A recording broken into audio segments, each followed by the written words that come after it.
Wow. Anne-Sophie. Please meet Anne-Sophie Beraud. That's good.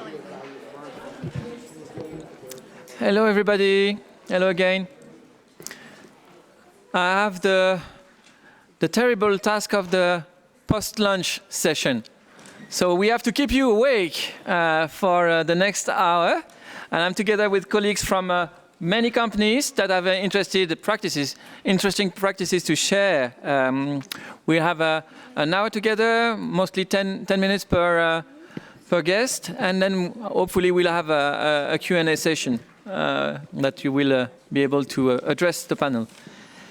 So, if I take the right order, we'll start on with an interesting practice from Accenture. Dan, yes. Will you flavor us with some positive experience?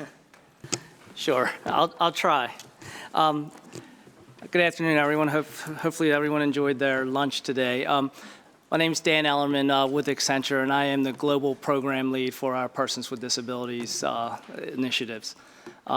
Been with Accenture now a little over a year. My colleague was Cecile, who was in this role before me, actually started this practice that I'm going to talk about and how we leverage. And I'm glad to see that hopefully she's glad to see that it's still going strong and that we're really leveraging work that's foundational work that was laid down for us. So if we can go to the next slide. I can control. Oh, great. Oh. So really the question was, how do we implement a global persons with disability program within Accenture?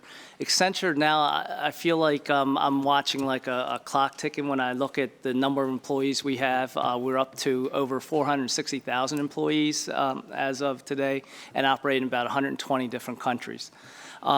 So when you're looking at an organization that large with that many, operating that many countries, we really needed to establish a clear vision. And if I start at the top of our human capital vision, really Accenture wants to be the most diverse and inclusive organization on the planet. So if we start there, if we drill down to figure out what our global persons with disability aspirations are, and there are those two bullets there around being the industry role model for disability inclusion, and then be a leading company in the accessibility ecosystem.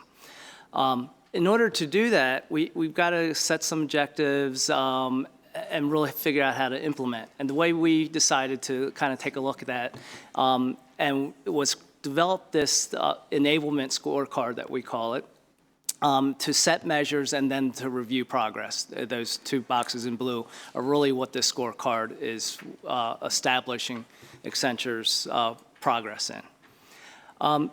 That scorecard has 5 different areas and components that we really do a deep dive into, and we ask our countries to do a deep dive into. The first one being leadership. So these are all the kind of the initiatives and programs that we can ask our leaders to be involved, to set a commitment from a leadership standpoint for the company, and how active they are in expanding the message out to all of our employees. The second one is around talent. Okay, so we're capturing a lot of detailed information, specifically around hiring numbers, representation. We drill down pretty deep as far as looking at, are we paying any penalties or social contributions for not meeting certain quotas within some of our geographies. So there's a lot of information, and we ask a lot of data points around kind of our entire talent program, from attracting and hiring employees with disabilities to their growth and development and promotion at Accenture. Next one is accessibility. 2 big key factors are in that accessibility. We look at workplace accessibility, and that's kind of our physical spaces, buildings, workstations, and things like that. We actually have to give some credit to BDF here. We actually incorporated part of their facilities checklist into our our scorecard to monitor our physical spaces within Accenture globally. And then the other aspect of it is our digital and IT accessibility efforts. Trying to hold all of our internal digital assets to the WCAG 2.1 AA standards and making sure everyone's on the same page globally. That most of our resources, digital and IT assets are common, that we can have a little more global control. So we do have a global accessibility council that kind of looks at that, and we monitor those efforts on a global scale. And we have a little more control than at the country level for the IT and digital accessibility. Inclusive culture. Definitely this is kind of where we're monitoring things like our employee resource groups, and the activities that are celebrating individuals with disabilities, as well as ensuring people are well informed of the resources available to them to be the best employees and be the best themselves at Accenture.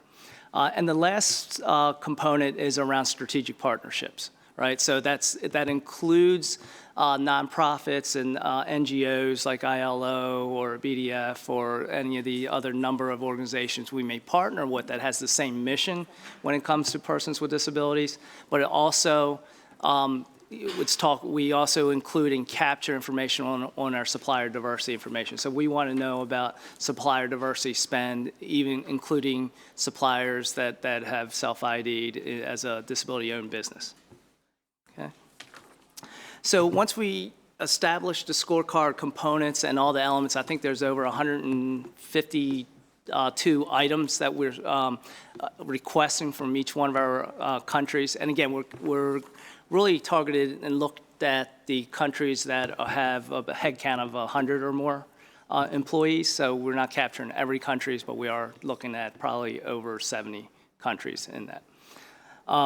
So what we do with the scorecard, taking a look at, and this is a very short, like I said, if you looked at the spreadsheet, it's 200 rows or columns long with all the information we capture. But we're really, if this one, focus your attention on kind of the maturity level of the country, and we go from a no program to a mature level. Very few companies in our analysis that we would consider mature, because we want to set a high bar. We want to set a high standard for every country, no matter where they are, but so we can get them further along. And then really set about setting targets for them, and then we can use this tool. This is the 4th iteration. We're getting ready at the end of Q1. Our fiscal year Q1 will be ending in November. We will add another trend analysis data point to that in looking at each one of those areas. Has that country gone up or down in their total score? In each one of those 5 segments, has the country maintained, went gone backwards, or made some strides? And then we take the scorecard, not only look at it by country, but we do a roll-up to a global level, as well as kind of a regional level. And then we also will monitor specifically their maturity level. So companies or countries that have been mature over the past couple of surveys, did they remain mature? Did they make strides? Intermediate countries that were in the intermediate bucket, did they move up or backwards? So a lot of data analytics in this tool, but I think we can get very specific, and it's a lot there, because then we can go on and establish priorities. So my job really is to establish a global priority, then we can drill down and give priorities to specific geographies. And this is how we, in the end, wind up coming back to bring everything back to a global level and then report out, so we can see that we're making progress as one entire organization. So that's our scorecard, and hopefully it'll help some other organizations think about how they're really monitoring and measuring the success of the programs that you're implementing. Thank you, Dan. I think this is a very complex, made simple scorecard, and I hope that we are able to share that you will be able to share how it is in detail made with the network members. I have a question from my left with Anne-Sophie. Yeah, a question concerning the scorecard. How do you calculate the inclusiveness of the country? So there's a lot of different aspects to that. So there's certain things that we will measure. We'll measure kind of the number of disability employee network members, We'll measure the number of, did they do an event or did they have some recognition around International Day of Persons with Disabilities or World Mental Health Day. So, you know, we're tracking a lot of those types of things into the inclusive culture. It also has some information around our policies as well, around being disability inclusive as a culture. Do we have the infrastructure and policies and practices that, so that'll get captured into that as well. Thank you. You'll have your own questions at the end of all the presentations, but we have well, with the panel, we are able to do that, to secure that. Now, thanks again, Dan. And now I turn to Mathilde Tabary from Carrefour, who works within the social dialogue unit at Carrefour HR, and who's in charge of diversity and inclusion. Mathilde, you have things to share on how to engage your stakeholders. Now the floor is yours for 10 minutes. Okay, thank you, Bruce. My presentation is about engaging internal stakeholders. Then when we speak about global companies such as Carrefour, who are the main stakeholders? I would say the managers, first of all, who recruit and manage diverse teams, but also the employees themselves as disabled or colleagues of disabled, the social partners, then the HR teams and diversity ambassadors who implement the diversity and disability policies in every country. And finally, the CEO and the top management of each country who will impulse the strategy. I will first focus in my presentation on CEO and top management and social partners.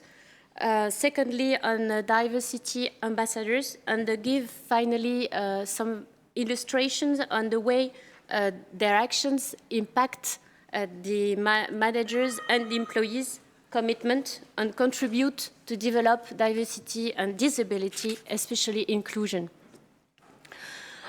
First of all, just a quick reminder, as a disabled employment, Carrefour has been committed to disability since 1999.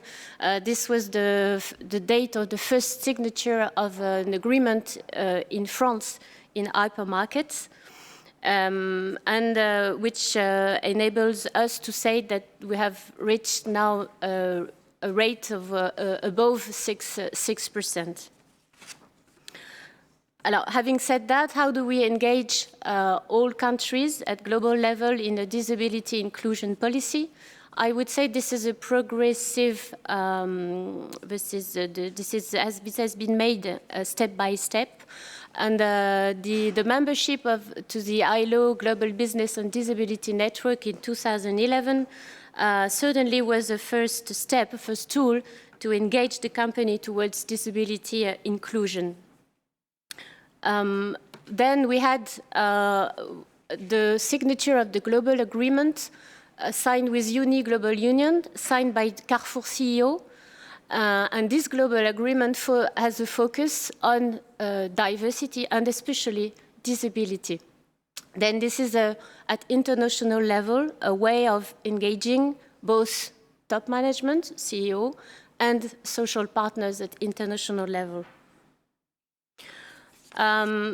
We also have a strong dialogue at European level with social partners, and in each European Works Council meeting, annual European Works Council meeting, a session is dedicated to diversity and especially disability, with speeches from HR directors, from disabled people themselves, from social partners who are engaged with HR to develop disability employment and inclusion in the country.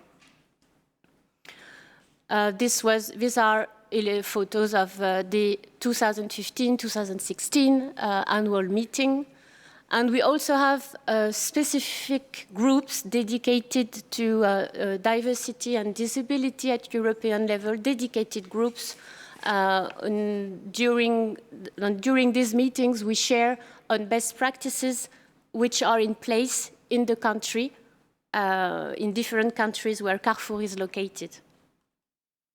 The signature of the ILO Global Business and Disability Charter, additionally to the signature of the Global Agreement in 2015, as I said, was also decisive to engage the Carrefour CEO in the promotion of a disability inclusion policy. And he was present, he chaired also an event which was held in 2016 in Carrefour premises in partnership with ILO GBDN to promote the network. Then continuously in 2017 was end of 2017, sorry, hopla. This Carrefour China CEO supported membership to Chinese ILO National Disability Network. So not only Carrefour Global CEO is committed, but progressively and thanks to ILO initiatives, countries' CEOs. This is the case in China. So progressively with social partners, 2017 again, the annual meeting at the European Works Council. And we also had testimonies, speeches from HR directors and disabled people and social partners explaining the actions they have together to promote disability inclusion. 2018 was renewed the global agreement with Uniglobal Union, and new Carrefour CEO signed the global agreement, which again has a focus on disability. Additionally, in 2017, we created in Carrefour a CSR index, engaging the company still more towards disability inclusion. Several indicators are included in the CSR index, and one is dedicated to disability, and it is said that all countries will develop disability actions toward disability employment and inclusion, and with the objective of reaching 4% of the workforce at group level, and at the moment we have 3.3%. And it is also said that all this will be done in the framework of social dialogue. All countries are encouraged to develop their actions towards diversity through a working group with unions. This is the evolution of the disability rate. We monitor at global level figures, but also actions are monitored and they are shared.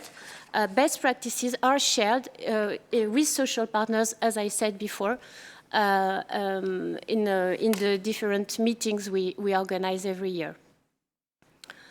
And third key stakeholder is diversity ambassador.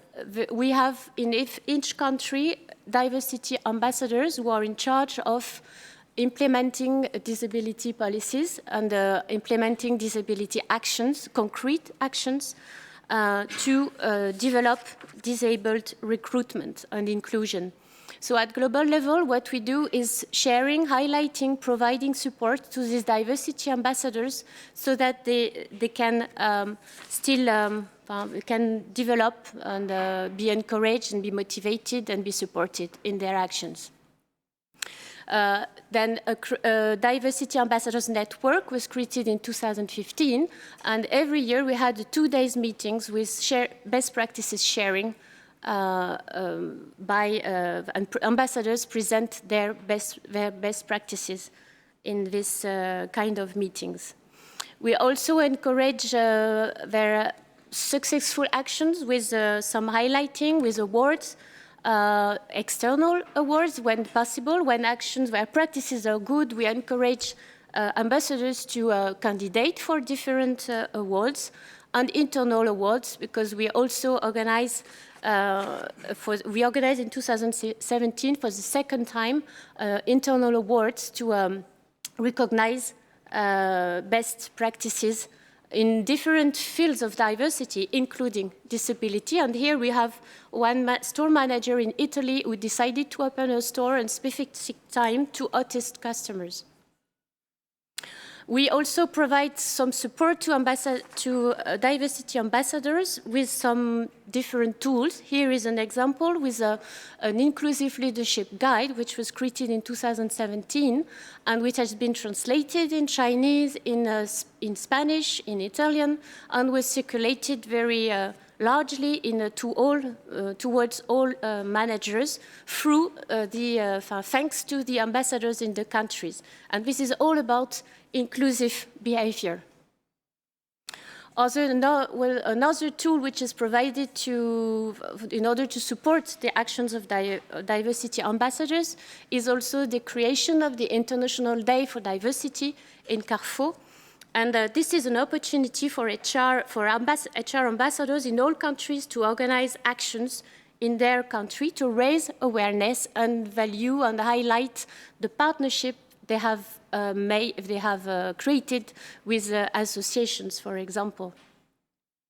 So actions are organized in every country, stores and head offices to promote disability. This is some illustrations here. Quickly, additionally to the International Diversity Day, other opportunities are taken to encourage, to support ambassadors in their actions, such as a partnership with LADAPT for the European Disability Employment Week or for the International Disability Day on 3rd of December. In order to recruit disabled and have them included, concrete actions then are taken by ambassadors, initiated by ambassadors, supported by top management, and shared with social partners. For example, such as training for managers, for example, sign language training, but raising awareness, showing which enable to show abilities rather than disabilities, and creating a mindset shift. In all countries, such actions are organized, and here are some photos from France. In Romania, a specific program was launched, for example, last year, which was very new because the Carrefour in Romania was not so committed a few years ago, but now a great action plan has been launched with a mentorship program for disabled people, with a recruitment program in partnership with specific associations, communication campaign to raise awareness, etc. And also in China, this has been created last year with the 10 basic points on the disabled inclusion. This is a kind of guidelines for managers to be inclusive for disabled people. So these are some rapidly examples of what is carried out, is led by diversity ambassadors, and all these actions which are conducted all the year long with the support of top management and social partners contribute to embark managers open eyes on abilities rather than disabilities, and in the end led to recruitment and inclusion. This is actually, for now, we have around 12,500 people, disabled people, working with Carrefour in the 10 countries where we are located. That's it. Thank you. Thank you, Mathilde.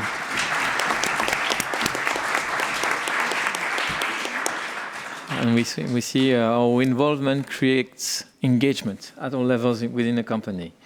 Now I turn to Georgia from Shell. Georgia is part of it's the Talent and Diversity and Inclusion team, and she will tell us how reasonable can globally reasonable accommodation be. Thank you. Can I get the control? Thank you. Thanks. Which way? And it's yeah, anyone. Yes. Anyone? Yeah. Okay. Thank you. Thank you. Good afternoon, everyone. Thank you for inviting me, Stefan. Pleasure to be here. I had met Stefan and he asked me to come along and talk about and share some of the learnings that we've had at Shell around workplace accessibility. So that will be the focus of my presentation this afternoon. It has a very practical focus on our workplace adjustments process. I'm going to skip some of the early slides about Shell. I think some of the key highlights, many of you will know Shell. We employ 86,000 employees. across about 75 countries. And I'm going to take you straight to our workplace accessibility program. Here is what I'm intending to cover. We'll say a little bit about what it is, what are the key features, and why have we introduced it. We'll talk a bit about the approach that we took to launching it, and just some highlights of volumetrics and some of the ways that we used our leadership, visible leadership, to support this. And I think I'll finish on learnings because they may be most interesting to you. So what is our service? It's an internal service which delivers workplace adjustments to employees. And you'll see here we don't use the disability word in the first sentence, and that was deliberate from the start. We wanted this to be a very inclusive process, and we wanted this to be open to all of our employees. So we did not introduce a narrow definition or criteria of disability for this, but we said from the beginning this was open to anyone who needed it. And why? Because we felt that this was important to enabling top performance from our employees. This is about engaged employees. It's about showing care and concern. And for us, that's an extension of our safety policy, which is very important to us in Shell. And finally, being an inclusive workplace. When I think about D&I and Shell, we've been on that journey for a long time. Our three key areas of focus are gender balance, our LGBT community, and disability. So for us, this is about creating an inclusive workplace for those groups and for all employees. So this was the context that we launched our process into. And the key features of our process, we like to think it's employee-centric. So we have a catalogue of accessibility items, and they are things like IT, hardware and software, real estate, furniture and equipment. And this is online. Employees can access it. It takes 5 clicks to get to what you need. We've called it trust-based. What we mean by that is for the lower cost items, you don't have to get line manager approval, which you do for most other items. And we deliberately took that step because we learned from other companies who'd gone before us who said, you know, it slows you down. You've got to be very thoughtful about the levels of controls that you build into your system and whether they're really necessary. So whilst we do have some controls for our more high-cost items, for the majority of the items, you can simply require them. After all, are you really going to take half an hour to order a left-hand mouse if you don't need it? Was the kind of thinking that we had. So trust-based, easy to access, self-serve, but also with an accessibility center of our internal employees who are there to help employees navigate their way through the service if they need help. And collaborative design, I would say, was a feature of the process. It's been a cross-functional collaboration. I think many of you that work in large organizations will know how easy it is to work in silos. And so for us, it was an important enabler to work across our functions to build this process. And you can see the before and after. Not very proud of the before state. And of course, in a number of countries, we had, by law, to comply with an adjustments process. But we've taken the view that we wanted to drive beyond compliance to create a standard that was global. And so you can see the after effect of our global process. So let me just tell you a bit more about the journey. So we started in 2016. We've just rolled out our second wave in 2018. We're now live in 36 countries across the world. And you can see that we've also introduced some guidelines for non-physical adjustments, as well as the very physical focus of our main service. And it's been a progressive journey for us with learnings as we've gone. Just in terms a little bit of the volumetrics, just to give you a feel for the volumes. These are relatively small volumes.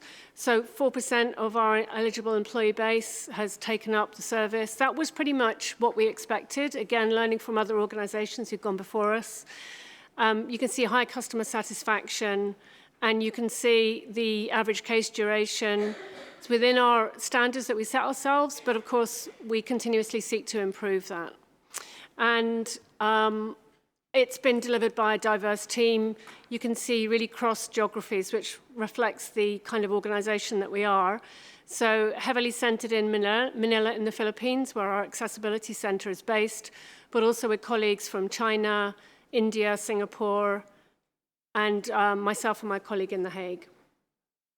And I'll finish with some of the learnings that I think you may be interested in.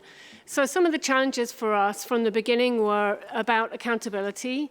I think we all know that disability touches on so many broad aspects of organizations, and because it involves so many players, it's hard sometimes to get one player to take the lead and the initiative. But I think once we'd found that, we really found that we need a broad coalition to support this. Many organizations like us have been on a standardization journey. And so trying to become more employee-centric, because we know that every individual has unique needs. I think that was also and remains a challenge for us. Procurement of low volume. We go for large-scale reductions of costs through large procurement items. So again, going for small items has been challenging. I've talked about going for a trust-based model. And then sustaining focus when we are delivering in waves has been important to us. And that process time remains a challenge. But for some of the enablers for us, I think it enabled us that we had a strong set of company values about respect for people. And that means it's always been easy, particularly to engage with senior leaders when we talk about doing the right thing. We've had solid sponsorship from the top. The trust-based approach that we've adopted has become held up as a bit of a model for other process simplification, which is great. But we've also been pragmatic, and we've utilized existing systems and processes where possible. And of course, we found that communications to employees are a key to raise their awareness of the service, and you're never done on that.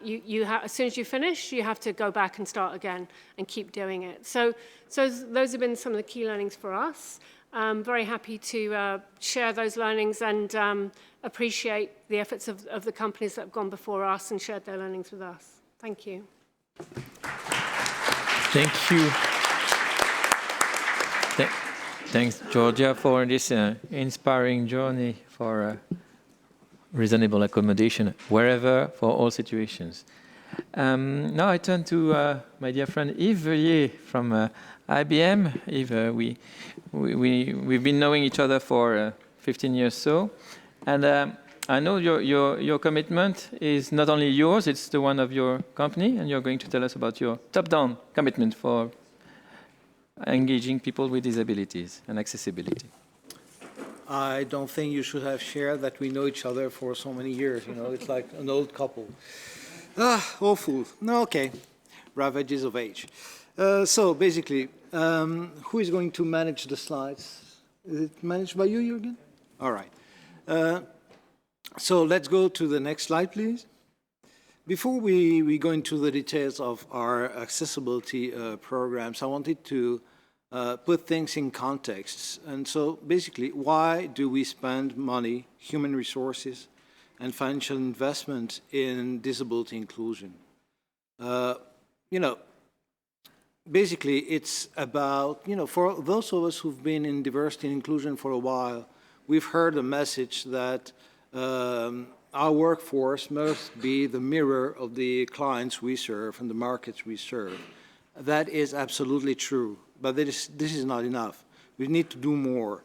We need to focus now, that's what we do in IBM when we revisit our disability inclusion strategy, to focus more on the employee experience, on the client experience. Because the first time that a candidate willing to join IBM, or the first impression that a client will have interacting with the IBM corporation, whether it's by a face-to-face meeting or via a web chat or whatever, is crucial.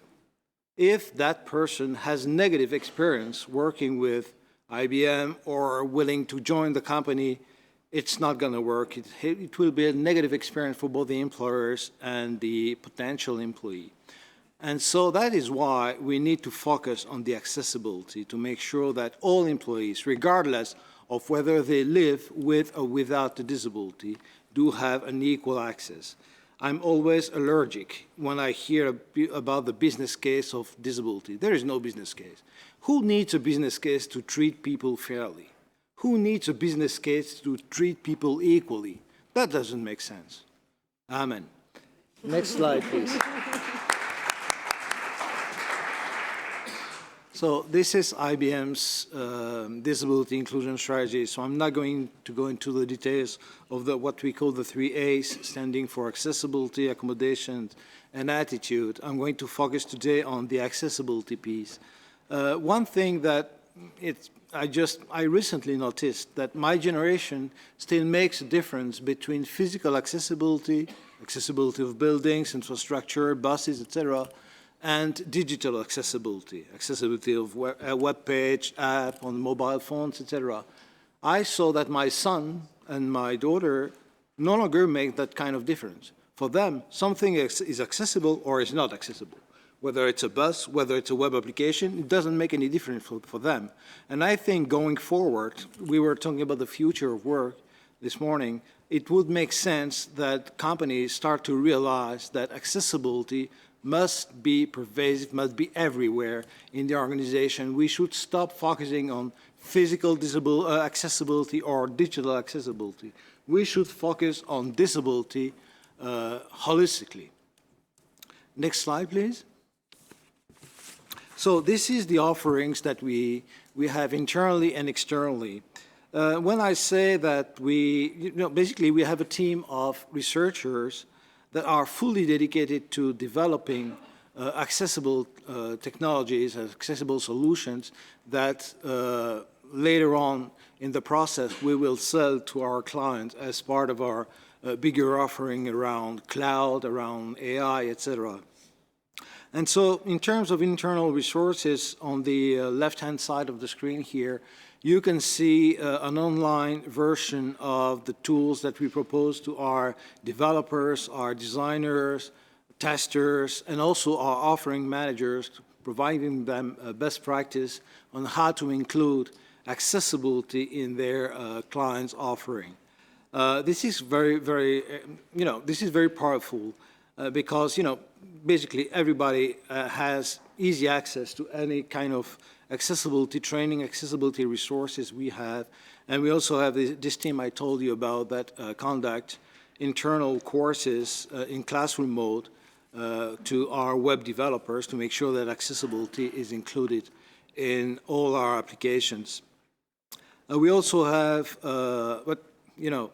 it's good to have communication and training. It's also good sometimes to have a hammer next to us to make sure that, basically we created this accessibility compliance system because we believe that training, communication go hand in hand with governance.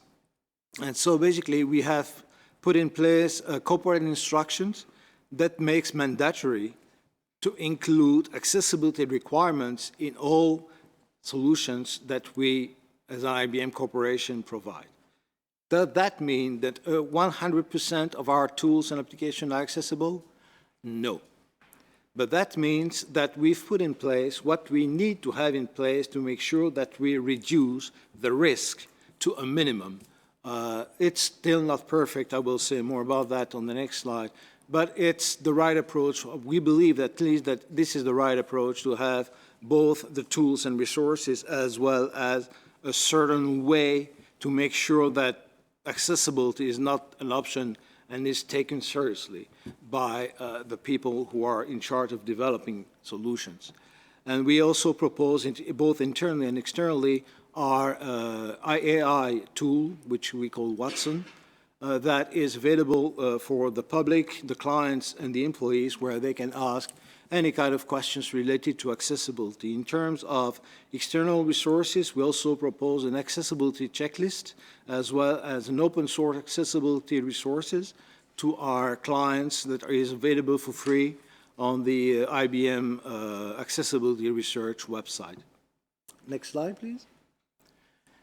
So now comes the tricky part of my presentation today. If we were living in a perfect world, all the resources I shared with you on the previous slide would be enough. But we do not live in a perfect world, so sometimes we are facing challenges. And so basically for our in-house web developers or IT experts who've been with IBM for a while, they know that accessibility is something that is everywhere when we produce new product, when we do some research, etc. But nowadays, IBM, as many other companies, acquired a lot of other smaller businesses in the AI business, the cloud business, in the weather business. But all these people are not really familiar, not at all, sometimes to accessibility. That means that we need to make sure that all new web developers that we acquire, when they produce new tools, new solutions, are accessibility trained and equipped. And it requires a lot of effort. And this is where the business line buy-in comes into force, because we need to rely on the executive support to make sure that all these new resources that join IBM, all these new IT experts, will consider accessibility seriously. Because if I come with my humble name saying, please make sure that you do things providing accessible tools, some people will act on it. Others will politely listen to me, but they will only listen to me. And they will not execute, right? But if it comes from an SVP saying, guys, this is something that you must do, it will have a bigger impact on the organization, across IBM organization. And the latest issue we are facing, and this is true for Accenture, this is true for many other companies nowadays, when we used to work with our own in-house tools, we were able to manage the level of accessibility pretty easily because we knew who to reach out to fix things. But nowadays we acquire a lot of solutions from external providers, for instance, in the HR applications we use for booking our travels. This is the kind of application that we acquire externally, and these applications are not always accessible. And it has a direct impact. It may have a direct impact on the productivity of our employees. If you need to take a mandatory training that is not accessible, you will be assessed against, whether you took this course or not. And if the course is not captioned, for instance, or if the web application is not accessible for people using voice recognition software, it will have an impact on their productivity and on their performance. And indirectly, it will have an impact on the climate internally, because these people will be frustrated, these employees will feel frustrated, because they don't have equal access to job opportunities, career opportunities. And so that is something that we need to address. But only the IBM Corporation will not change this, because we need to work as a group of companies. And this is what we did. We built a coalition of enterprises to train our procurement teams that are in charge of negotiating contracts with vendors to make sure that they include accessibility requirements as part of their negotiation. Sometimes, when I say sometimes, it's because I'm politically correct, accessibility is not considered seriously. It's okay, yes, we'll think about accessibility later on when we are more progress, further advanced in the negotiation with the vendor, when we've acquired a certain level of reasonable price in the negotiations, etc. It should not be like that. It must be a crucial point of negotiation.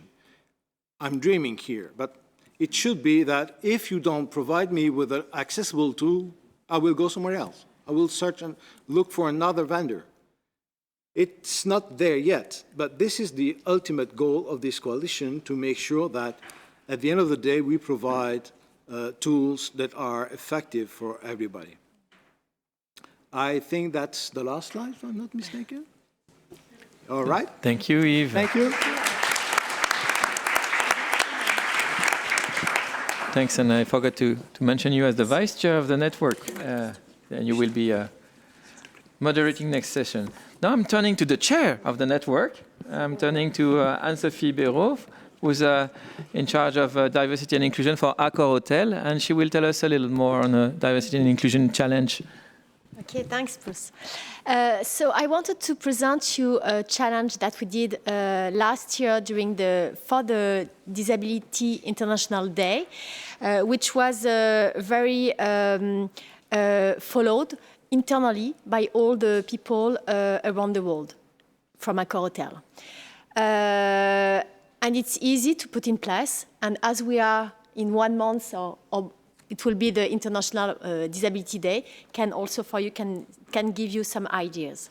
So what we did is a little before the D-Day, we launched a big challenge thanks to the help of Axelle. It's an application, I don't know if you know it, which give the information of the accessibility of a place. Can be a restaurant, can be a movie, whatever. So we have decided to do not a contract, but to do a challenge with this association, and to provide this challenge to all the people within Accor Hotel.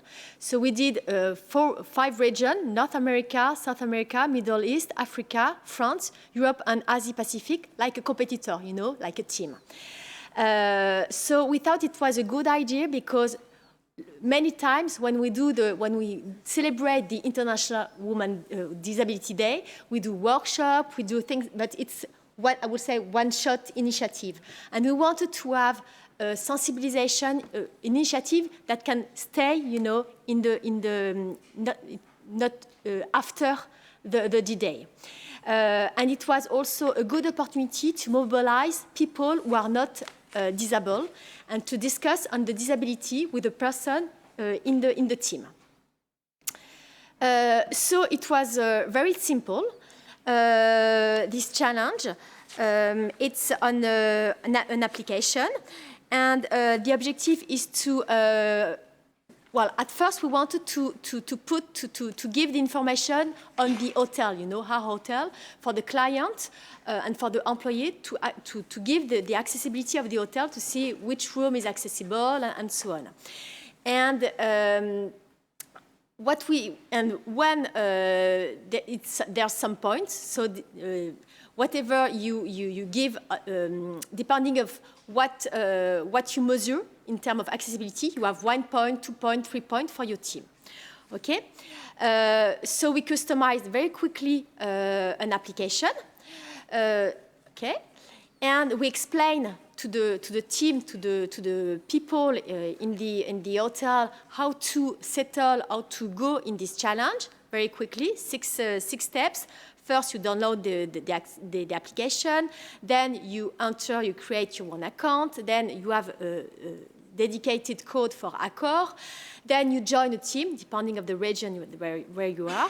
And then you collect the information. And then you see, also, it's quite interesting because you see the ranking where you are in your group, in your team, and the team compared to the other team. And so we tried. We didn't do a lot of communication on that. Yes, we had the support of our CEO who did a video, and this video went in the internal social media. And at the end, we had almost 1,000 persons who did register. And we had, and it was quite a surprise, in 3 weeks, more than 300,000 contributions in the application. So it's really like viral, you know. What is also interesting is that we didn't not only give the accessibility of the hotel, but in fact it was really more, yes, bigger, yes, more important, because people really, when they want to eat, when they go to the restaurant, when they go to the movie, when they go to the hair dryer, everything, they add this application and they play, you know.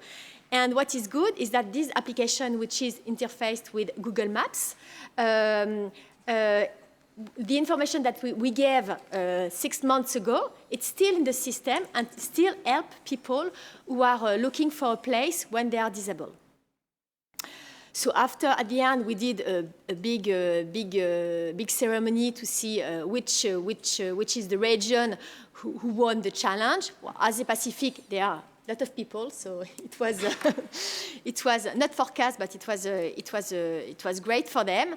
And yes, we did a ceremony to thank the region who did the challenge. Well, this is the video that we launched.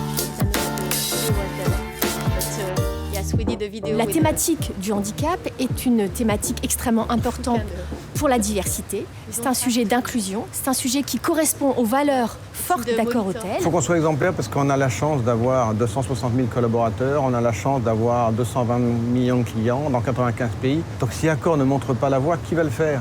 Et en plus, on a la chance d'être en interaction avec eux, de les accueillir, de les recevoir, de se remettre en cause sur le parcours, sur la taille des portes, sur la salle de bain, sur est-ce que quand on est dans une petite chaise, est-ce qu'on a la chance de voir la personne derrière le desk ou est-ce que malheureusement le desk est trop haut et la personne ne voit rien? Pour la Journée internationale du handicap, nous vous proposons de vous mobiliser collectivement. Nous allons vous proposer de participer à un jeu concours international dans les 95 pays. Pour participer, c'est très simple. Il faut télécharger 2 applications. La première, J'accède. La deuxième, J'accède Challenge, qui a été customisée pour les équipes Accor Hôtel. Cette application va vous permettre à vous tous de recenser l'accessibilité des hôtels où vous êtes partout dans le monde. Et chaque personne, chaque collaborateur va pouvoir s'inscrire dans sa région et concurrencer les autres régions. Lorsque l'on renseigne dans l'application un lieu accessible, nous collectons des points. Naturellement, la région qui va remporter le challenge, c'est la région qui aura le plus de points. On va avoir des résultats le 27 novembre. On fait une grande journée qui est en fait la journée du handicap. Et donc on va non seulement se parler, échanger, avoir les résultats, mais accueillir des gens qui sont en situation de handicap pour qu'eux aussi nous racontent d'abord est-ce que ce qu'on a fait est bien et nous disent voilà, en quoi ils souhaiteraient qu'Accor aille plus loin.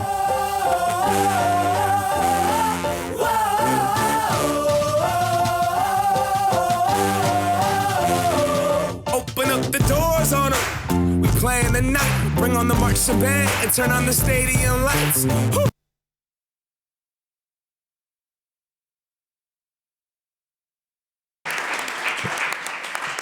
Thank you, Anne-Sophie. Inspiring challenge. We can copy paste it for our own companies. That's good. For sure, it's fantastic. All right. Now we have a little time for questions. Can I ask you for quick questions, quick answers, so that many people have the opportunity to ask. Do we have a? Please raise your hand. And you have microphones everywhere. No questions? You want us to be? There is one here. Sir, please go ahead. Can you help?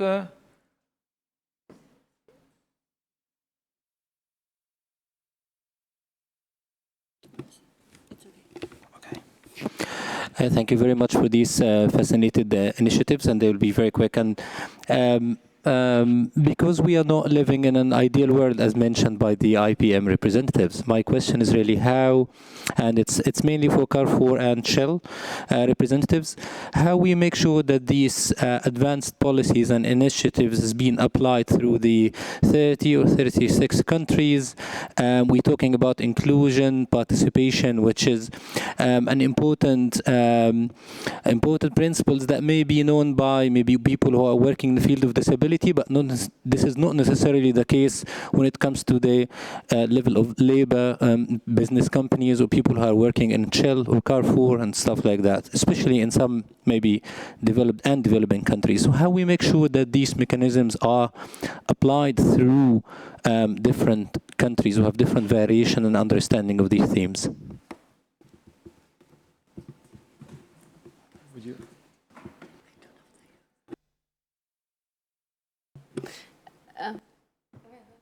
Sorry. Yes, so for Shell, we try to utilize, we were fortunate in having some global infrastructure in a number of our functions, so global procurement, processes, global IT systems. So we were able to utilize those global systems to share those with our many countries. And we also tried to make it easy for them by developing communication templates that they could then use locally. But there's no substitute for the localization of that, of course. We always know in a large company, you can push down from the top, but you need the countries to embrace from a bottom-up perspective. So they very much were able to take the customized templates and then customize them for themselves, and then work with their employee networks to offer local events to, that were relevant in that particular context. So, I think it's, really both of those things. What we do in Carrefour is to encourage, to motivate, to impulse, as I said, by in having top management support, by sharing and involving social partners, etc., and having diversity ambassadors who are in charge in the different countries to implement the actions. Then it is, I would say, the initiatives are free, country by country, and we do think that this is the right way in our company to work, because we have to respect also the different cultures, different legislations, different priorities. But what we do and what we want is that every country is committed to disability, and what we want is that in every country actions will be carried out so that disability inclusion will progress. But the tempo can be very different from one country to another, for sure. In the end, we fixed the objective to have, as I said, 4% of disabled people among the workforce at global level by 2025, which means in every country, whether we have to maintain the global disabled rate, such as in France, for example, where it is above 6%, and which means also in other countries we have to go further and to go faster to develop actions. And I mean, for example, in Romania, in China, and things have started now thanks to partnerships with the ILO, for example, in China. Thank you. I'm afraid we're a bit short on time for other questions. Maybe if there is one quick... Yeah, there is one quick question, hand raised. Thank you. Very quick question for Anne-Sophie. With the Inclusion Challenge, was the perspective of accessibility from the perspective of the disabled person as a guest or of disabled employees in terms of the behind-the-scenes accessibility? This is a very good question. When I took the job regarding diversity and inclusion, it was very focused on people inside, And then more and more we are connected, and I think, and not only me, but everybody who are working on this subject, we are working for clients and for the outside world, if I say, okay. So now I'm working with the design team for the hotel, and we are working hand by hand, I would say, and to give more accessibility in the hotel, in the rooms. And the design team has created a family room, I would say, which was 6 months ago a prototype, and now this room we call it family room, because at first it was customized to answer all disability requirements, but in fact when you look at this room, it's so designed, so great, so powerful that it's more a room for everybody. And now, currently, the team is developing this room. When you remove, when you do a rebuild on a hotel, or when you build a new hotel, we took some idea from this room to put in place to have a more welcoming room in the world. And we put pilots. There's some hotel who are pilot in France for this kind of room. So it's starting, it's starting. And it's the same for the call center. There's a new law in France passed in October to have more accessibility call center to answer the client. So we are working together, you know. Thank you, Anne-Sophie. Thanks, everybody, for this lively session. I think it was lots of ideas, lots of good practices that you can bring back home, and we are happy to share. Thank you. Usual suspects, les amis. Il n'a pas dit. Notre selfie. Il a dit ou pas dit? Non, il n'a pas dit. Ah.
So the next session, it's my turn to moderate. It's much more comfortable moderating than presenting, so I'm very happy.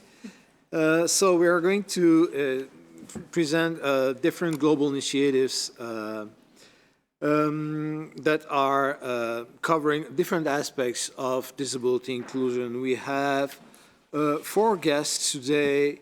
I'm going to start with Carla Bonino. Are you okay to start? All right. Carla is the head of CSR and Sustainability Unit at Fundación 11 in Spain. She is a sociologist and has worked in Fundación 11 for almost 15 years in the areas of corporate strategy and European programs. So, Carla, the floor is yours. Thank you very much. Okay. Thank you, Yves, and thank you to the Global and Disability Business Network. Thank you to Jürgen here and Stefan for inviting me, Stefan Trommel. In the coming minutes, I'm going to present an initiative led by the UNCE Foundation, the organization I represent here. And its name is Disability Hub Europe for Sustainable Growth and Social Innovation. Fundación 11, as you may know, is a foundation based in Spain and has as its main mission to promote social inclusion of people with all types of disabilities, with a special attention in employment, training, and accessibility of products, goods, and services. We are founded by UNCE, the national organization of the Spanish blind, turning 80 years this year. And as the UNCE Foundation, we are the mother of organization of the Inserta organization, which runs the Inserta Responsible Forum, participating as a member in this ILO global network.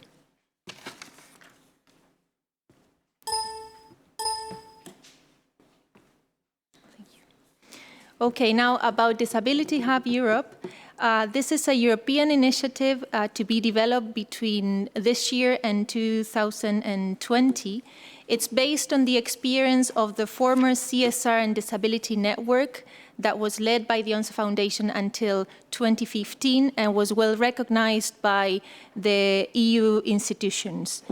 DHub is a multi-stakeholder engagement initiative aimed at building a reference-based platform, hub, to work on the binomial disability and sustainability.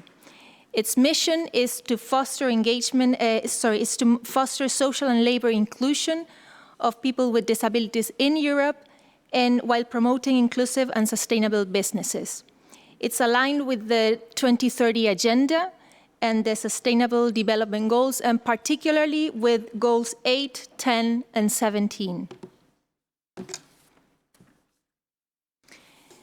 Of course, DHub, this is the way I will say it in a short way, is inspired in the UN Convention on the Rights of Persons with Disabilities, as you know, ratified by the EU itself and by now all the EU countries. And also it is aligned with other key European strategies as the Disability Strategy, the EU Strategy on CSR, and the EU 2020 Strategy. DHub is supported by the European Social Fund, which means by the EU institutions and particularly the European Commission. And it is developed under the Spanish operational program for social economy and social inclusion taking place now and in which the UNSA Foundation participates. The broad objective of DHub is to foster best practice exchange and mutual learning, giving a space of visibility at EU level to reference companies and organizations. Also to generate and share knowledge, instruments, analysis, and methodologies. To improve disability dimension in relevant sustainability, CSR, diversity, or human rights and related political and business agendas. And finally, to enhance the disability perspective in the social entrepreneurship ecosystem and in social innovation. As I said, DHub is a thematic European multi-stakeholder initiative. I would like to underline this term, multi-stakeholder. We have, as DHub is under construction now, but I can already announce that we have as DHub main partners representing the business, L'Oréal, present here in this meeting, who was also a main partner of our former CSR and Disability Network. Also, we have on board CSR Europe. You may know it's the European platform for companies and other organizations working on CSR.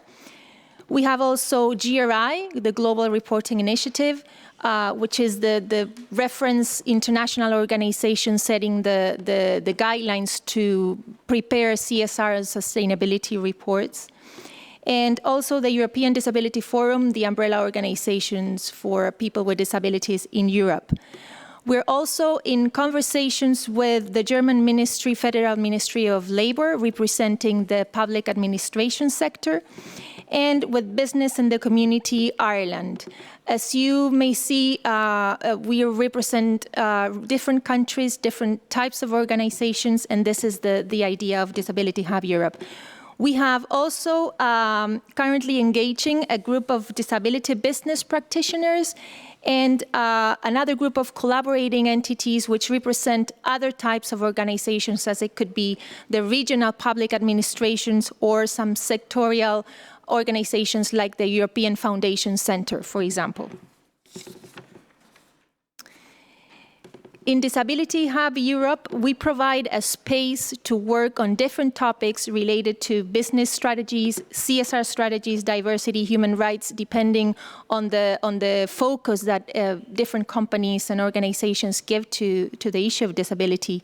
But anyway, Disability Hub Europe provides a space to work on issues such as employment, of course, inclusive workplaces, innovation and accessibility of products, services, and environments, procurement and supply chain, including the disability and accessibility aspects, non-financial reporting, taking into account the issue of disability, sustainable finance, stakeholder engagement, and social entrepreneurship, social innovation, and disability.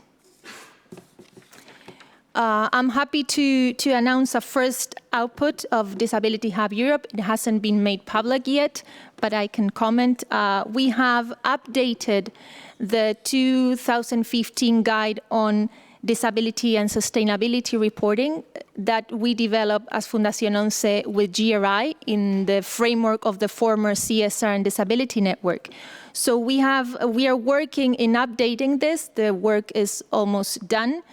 And the purpose is to provide an updated instrument based on the new GRI standards to guide companies on how to report on disability in their sustainability or CSR reports. We include different testimonials of relevant multinational companies, some belonging to the ILO network, such as Atos or L'Oréal here. Thank you for that. And also testimonials by organizations such as the ILO itself, thank you very much, and the UN Global Compact, among all. And lastly, I would like to introduce a specific project within Disability Hub Europe, which is called the European Award for Social Entrepreneurship and Disability. This is based on 2 successful editions implemented under the former CSR and Disability Network, and which had the highest recognition by the European Commission, particularly with the current Commissioner on Employment and the former Commissioner on Employment participating in the award ceremonies. Through these 2 editions, we were able to gather more than 100 projects representing more than 13 countries in Europe. And the initiative will continue under Disability Hub Europe, aiming to recognize either projects led by entrepreneurs with disabilities or projects on disability led by entrepreneurs. Disability Hub will be publicly launched in early next year. We are working on a website, social media activities, and we will have different supports, communication supports. And finally, I would like to underline and to highlight Disability Hub Europe as a unique Europe-wide multi-stakeholder differentiating and innovative initiative, providing involved organizations an opportunity to stand out and reinforce their sustainability leadership linked to people with disabilities. More than 80 million Europeans, probably the number outdated now. Thank you.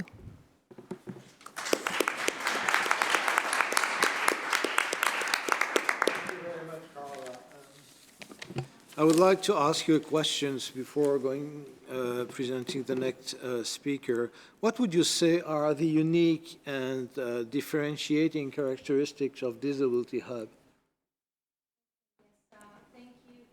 Thank you, Yves.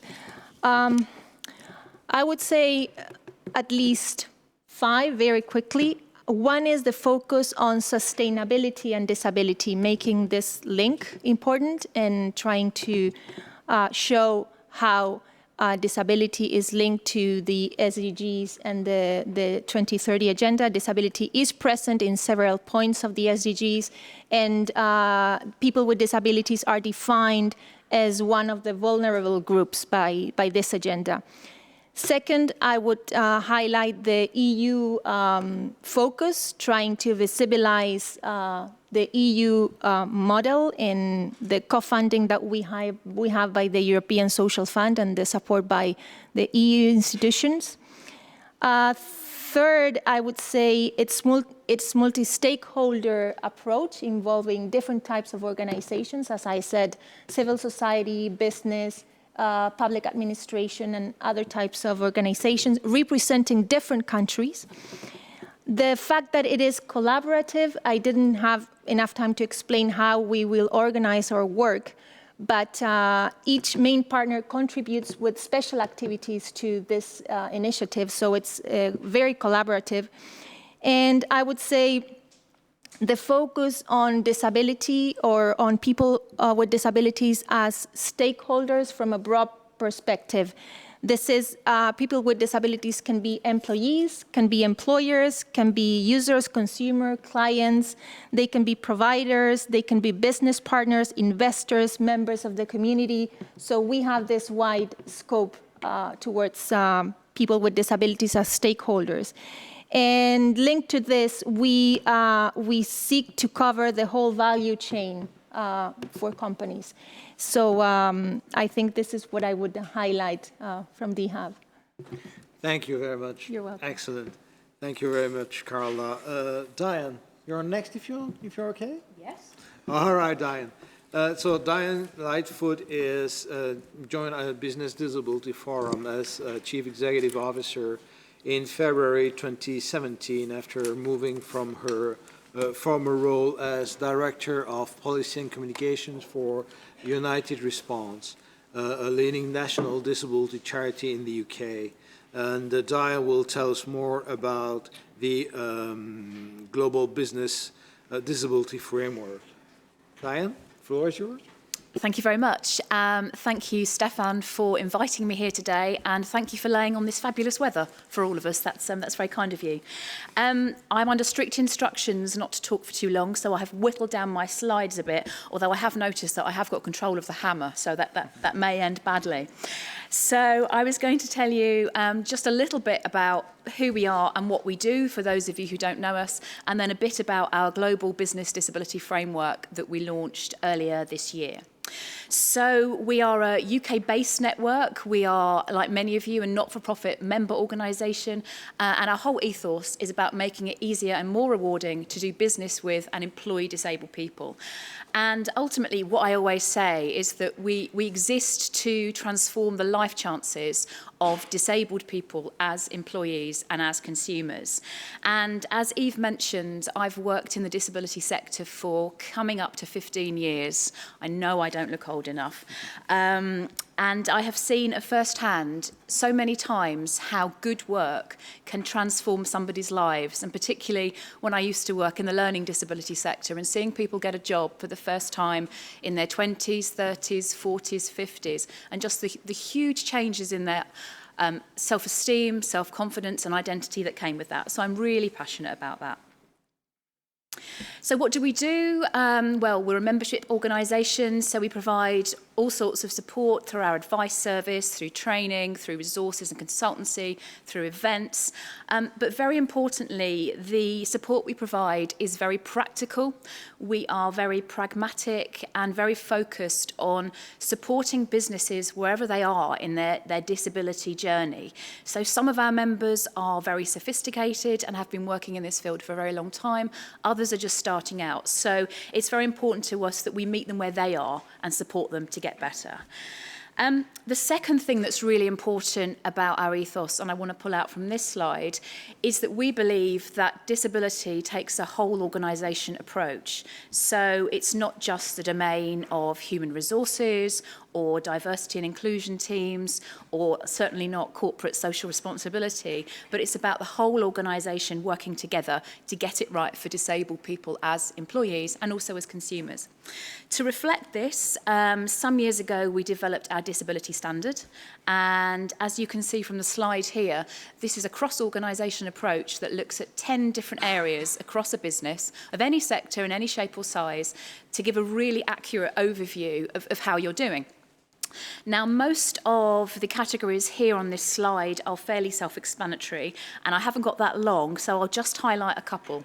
So the first one, that's called commitment, is very much around senior level leadership, and we see time and time and again, and people in this room will know this probably better than anyone, how important it is to have someone at the top who is driving this and saying, this is something that's really important to me and I want to see this happen as a business.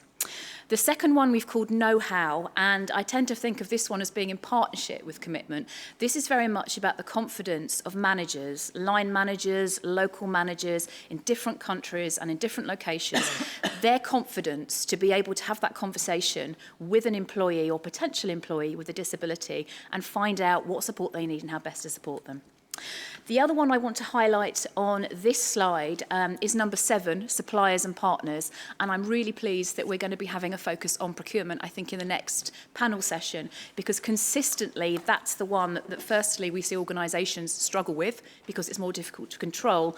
And secondly, in doing work at a global level, it's the one that has such huge potential, particularly in developing countries, to really push the inclusion agenda. So that's the disability standard, and it was developed very much as a UK tool. However, 45% of our members operate globally. We estimate that between them, they employ 8 million people worldwide. And they're increasingly telling us that what they really want is practical tools that will help them support their business at a global level. So I remember before I'd even actually officially started in Post, having a meeting with Georgia from Shell, and we heard from Georgia just now, who was saying, you know, the tools you've got are really practical and really useful, and actually with a bit of tweaking, they could work to give me an overview as a global lead onto how we're doing in different countries. So we kind of thought that was a bit of a challenge. So earlier this year, we, with Georgia at Shell and also some of our other friends, including Neil at Atos, so great to see you here today, Neil, got together to set up our new global task force. And the first task of the task force was to look at our disability standard and to see how that could be adapted to work at a global level. The first thing we had to do was to decide on the audience, and we thought, well, should it be for global boards? And then we thought, actually, let's focus it down. Let's make it for diversity and inclusion leads to make it tangible and make it useful. So it retains our framework of 10 areas, though we've, as you'll see in a minute, we've tweaked the language very slightly. And we had lots of debates, lots of very interesting debates about how to make sure that on the one hand, it was sufficiently robust to be meaningful and to give a real indicator of quality, but at the same time be something that could be implemented in different cultures, in different legislations, and also something that was just practically doable. Some of the things that came up as particular issues that we wanted to include were making sure that all global functions considered users with disabilities at the design stage, a big piece around mobility and making sure that processes, particularly around adjustments or accommodations, to use the other term, meant that employees with disabilities could undertake either temporary or permanent overseas assignments without worrying about the barriers. And then some really innovative approaches to recruitment and retention and service delivery. So what we came up with, a global maturity model. You'll have heard that term already today. And those of you who were here last year will remember that we talked about our accessibility maturity model, which is from our technology side. And that seemed to really work with people and really resonate as something that could be a self-assessment tool that enabled organisations to see where they were doing really well and where they needed improvement, but also critically to be able to track progress.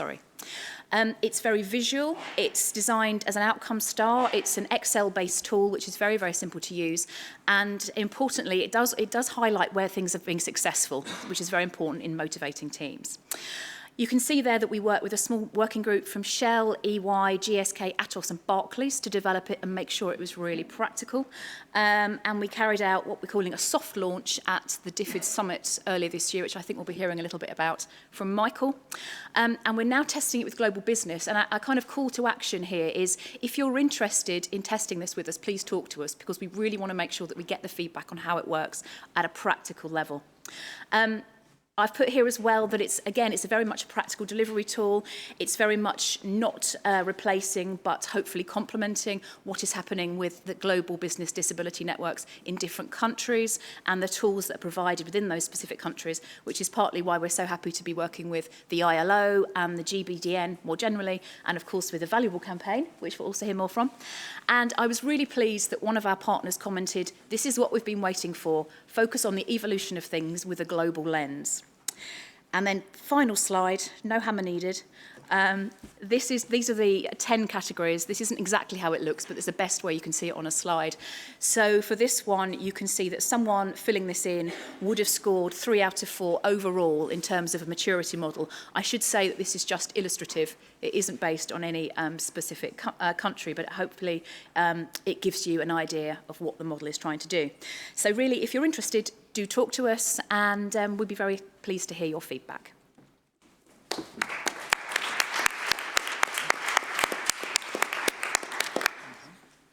Now you think that you're over. You're not. I have a question for you, Diane. What advice would you give to a global audience? Sorry. Yeah, so you missed my jokes. I'm sorry for that. What advice would you give to global companies starting their disability inclusion journey? Because, as we all know, we are not at the same level in terms of maturity. Well, my first...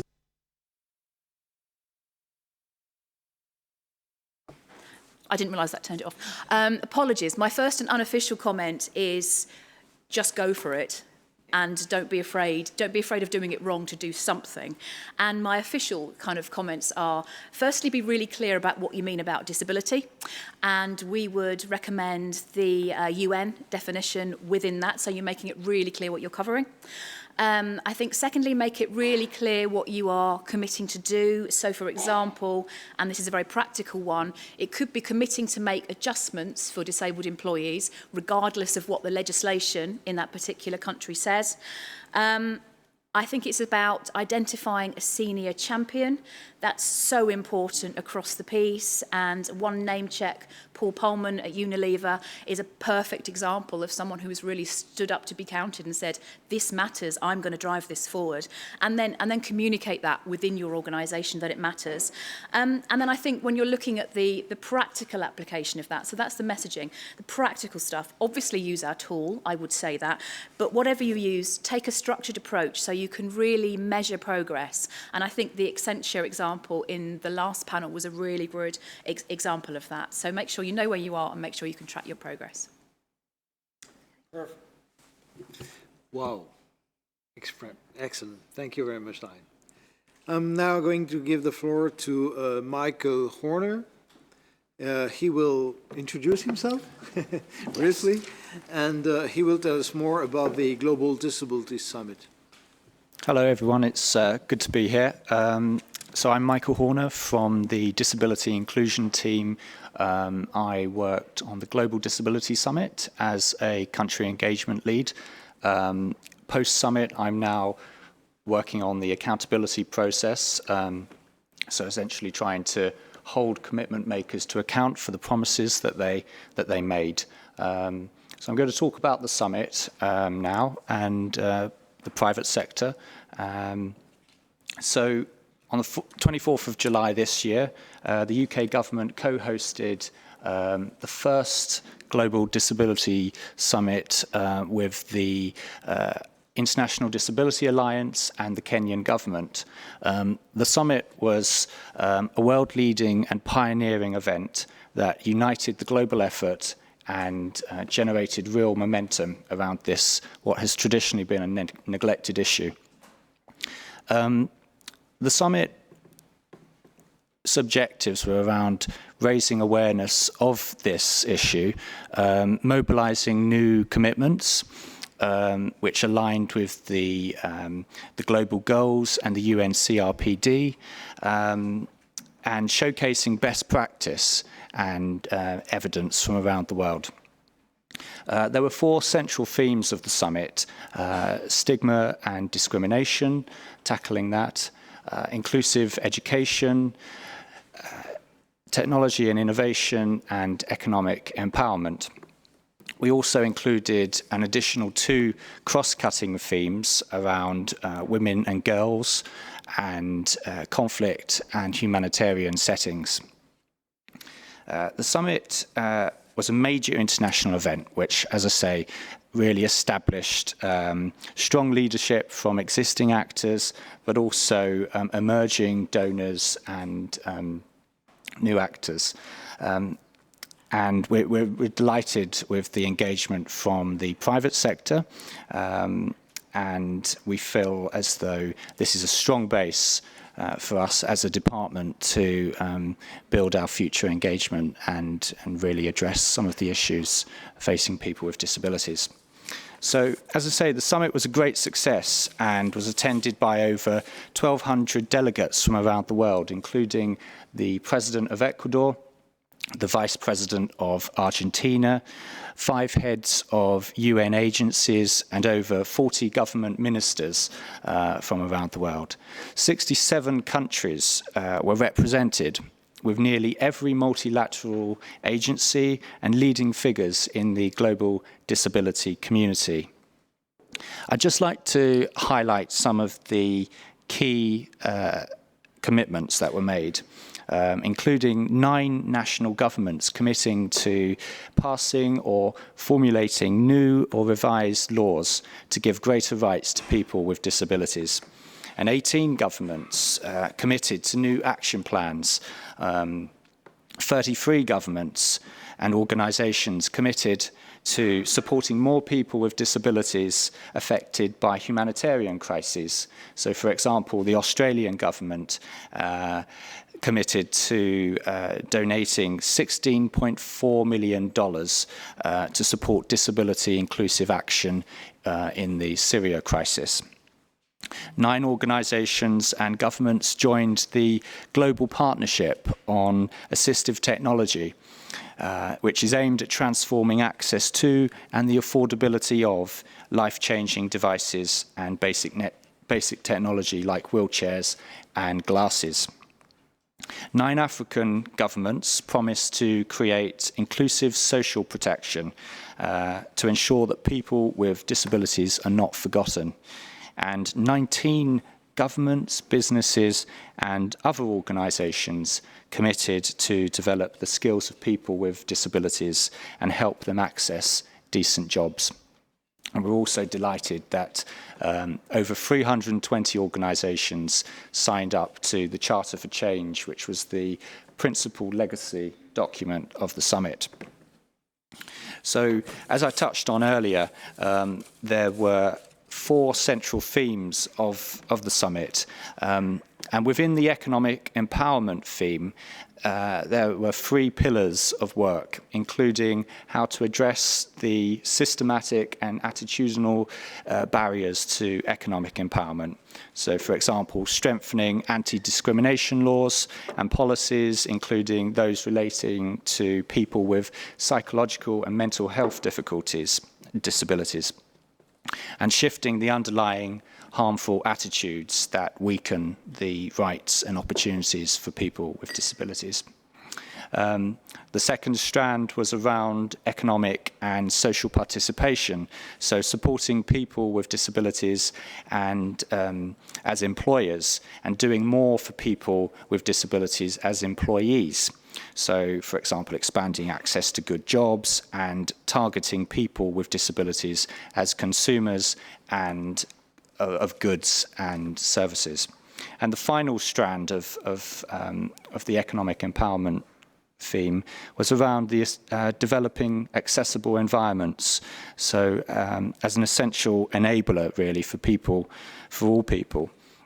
So, investing in and strengthening accessible transport, infrastructure, and providing greater guidance and support for disability inclusive infrastructure.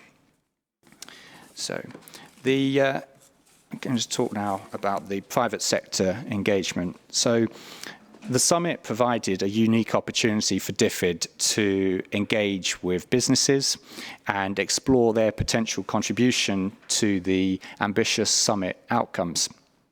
DFID recognised from the outset the vital importance of mobilising businesses, particularly those operating in many of our DFID countries, in low-income countries.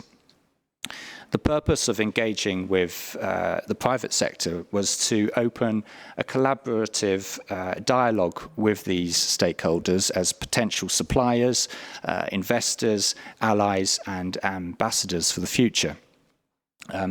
Private sector organisations were asked to sponsor or contribute in kind to the success of the summit, to make commitments around the 4 central themes, and to continue to engage with us beyond the summit itself. And strategic priority was given to those organisations likely to have a direct impact on the life chances of people with disabilities in DFID target countries. So this led to some very successful outcomes, such as participation at the summit from senior representatives from Unilever and Standard Chartered. So, for example, we were very pleased to have Paul Polman, CEO of Unilever, at the summit. And it also led to a diverse range of commitments and pledges from organizations such as Cisco and Simmons & Simmons. So I'm going to just give you a couple of examples, if I may, of some of those commitments, which we were very proud of. So Unilever promised to grow the number of employees with disabilities to 5% of their global workforce by 2025. So roughly about 8,000 jobs worldwide. And Cisco committed to expand their networking academy program and empower 10,000 students with disabilities in the next 5 years, providing IT skills, training, and career building programs. Microsoft aims to tackle discrimination with a month-long awareness campaign this month, and will continue to build their inclusive hiring campaign to grow a diverse global workforce. Microsoft also promised to join the Global Partnership for Assistive Technology to collaborate with other entities in pursuit of global disability inclusion and accessibility. And BT pledged to provide an inclusive toolkit for all managers and ensure unconscious bias training is available to all staff. And finally, Ford Foundation promised to establish a $2 million disability justice fund that brings donors and activists together to make grant decisions. In total, over 20 businesses also signed up to the Charter for Change, including BT, Microsoft, GSK, and Scottish Widows and Unilever. So as I said, we're very proud of the commitments from the private sector, particularly given the relatively low base from which DFID started its engagement with the sector.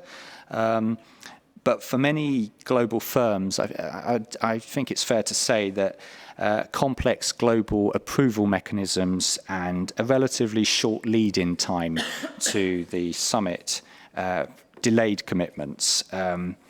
However, I'm quite confident that a lot of the conversations were highly promising, and we're confident that this could lead to further commitments and positive change in the long term. So, sorry, can I ask you to conclude? Oh, sorry. Yes. Yeah. Just one more slide. So the summit is the first stage of an ongoing dialogue with the private sector to strengthen disability inclusion in business. We are developing a business engagement strategy led by the DFID private sector department to build on how to engage businesses which are influential in low-income countries. We're also mainstreaming disability in economic development programming across 15 DFID countries. So I'm not going to talk too much now about next steps as I'm presenting tomorrow. So, and tomorrow's session will be much more focused on our plans around accountability and what DFID is doing. So if you are unable to attend tomorrow's session, I'll be available at the end, happy to take any questions around that. So I'm conscious of time, so I'm going to draw to a close now. Thank you very much, Michael. I'm very happy to see more synergy between the private sector. And now, last but not least, Caroline Casey will be speaking about her own initiative, the Valuable Campaign. Caroline is a social entrepreneur, a disability campaigner, TED speaker, young global leaders of the World Economic Forum, and most recently, founder of Valuable, a global campaign that is working with the world's most influential business leaders, brands, and platforms to put disability on the global business leadership agenda. So Caroline, the floor is yours. Thanks, Yves.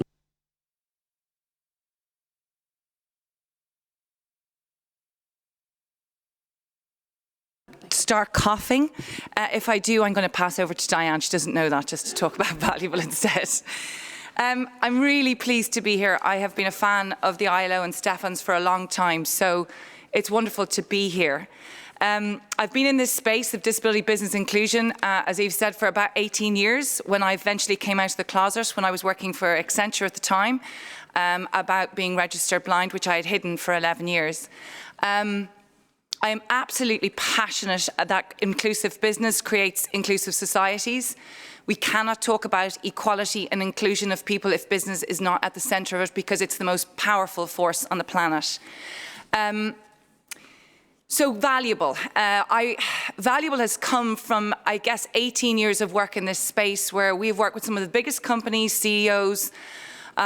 We've created methodologies very much like around the Business Disability Forum and Standard, but one of the things that I've been astounded at is that despite the fact that disability touches every single human being's life, it affects 15% of our global population, we do not see disability equally billed in the global leadership, business leadership agenda. And I don't understand why. When I came into this space, it was the beginning of the green movement.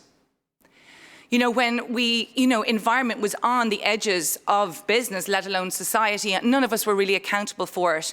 And I witnessed in my 30s how we brought environment into the business agenda and made it mainstream.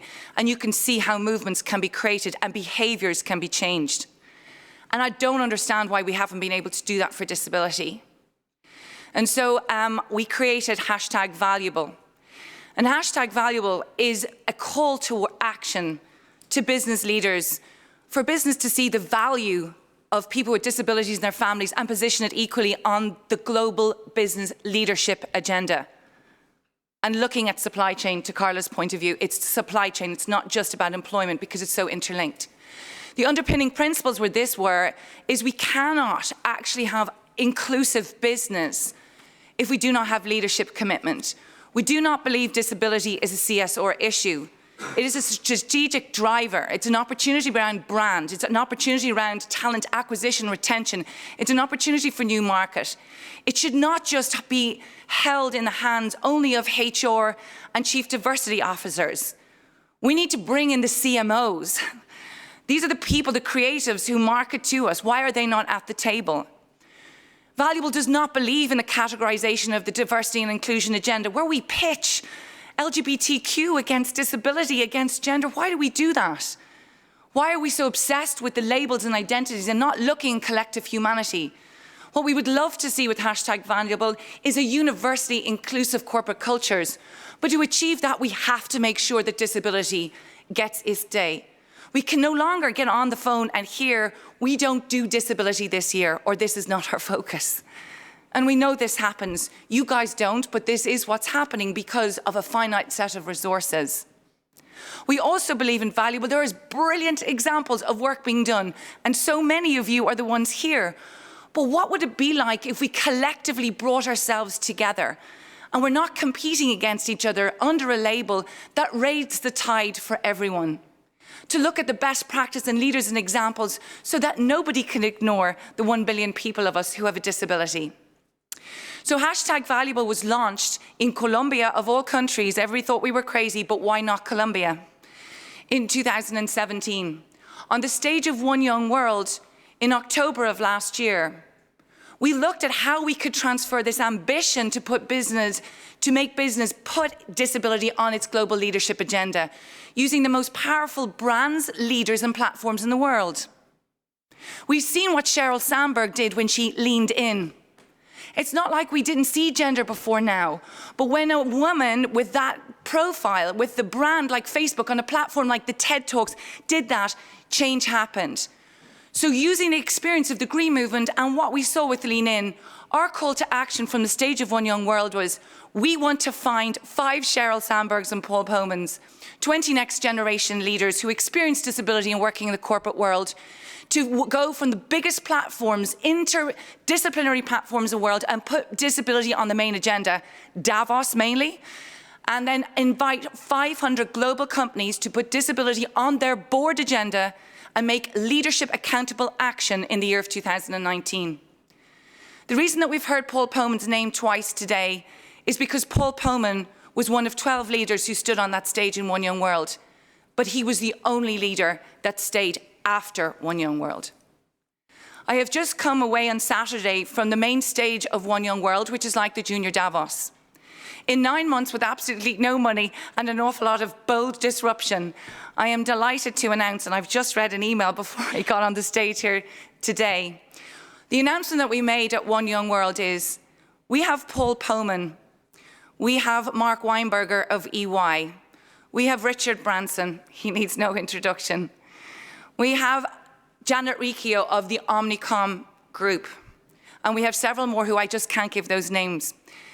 And this is really big when leaders, it won't be just Paul on his own. We have over 90 applications for those 20 places for young leaders. Davos has agreed to put it on its main agenda in 2019. EY have committed and are just about to begin this incredibly historic research about the leadership experience at C-suite level of disability, both directly and through family. And AMV, one of the most creative organizations in the world, are doing a film. From Davos, main stage 2019, we will call for 500 companies to put it on their board agenda, creating the hashtag Valuable 500. If you have a Fortune 500, why can't you have a Valuable 500? For us, for all of us here, for your work to continue and to grow and to scale, you need leadership so that the resources and the support will be available for you to do what we need to do together. And I agree, this room should be full of 500, I hope, in the next 18 months.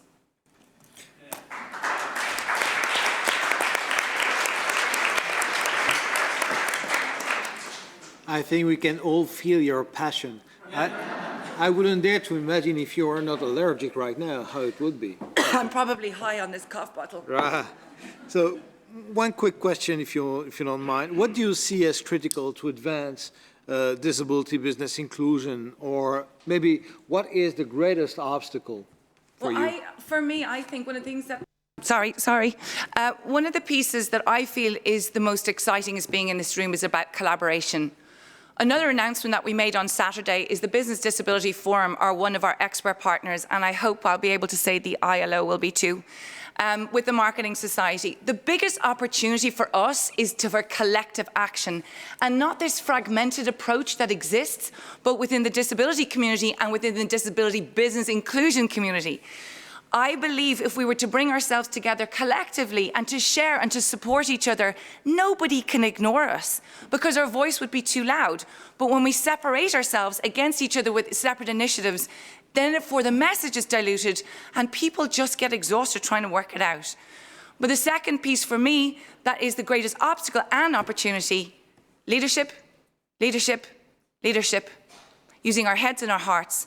And lastly, kindness to each other. And that may sound like a cliche, but that is absolutely the most important reason that we are here, to create a world where everybody is self-determining and belongs. And let's remember that's where it comes from.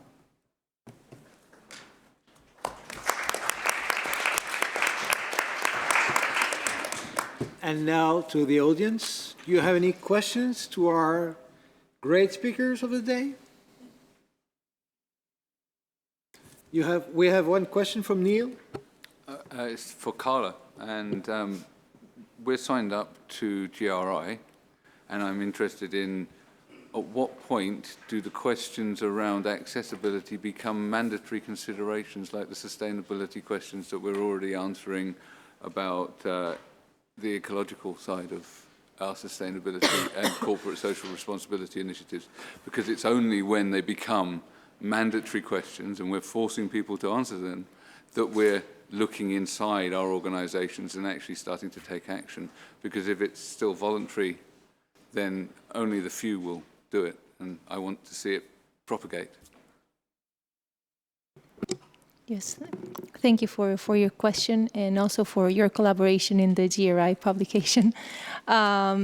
Yes, in terms of GRI and disability indicators, I have to say that they are not mandatory. They are recommendations on how companies can report what they do on disability. To find the mandatory questions, you would have to go to the core they were G4 indicators, now GRI standards. But again, these are recommendations on how to report, and if you want to get some certain degrees of GRI checks, you do or you don't.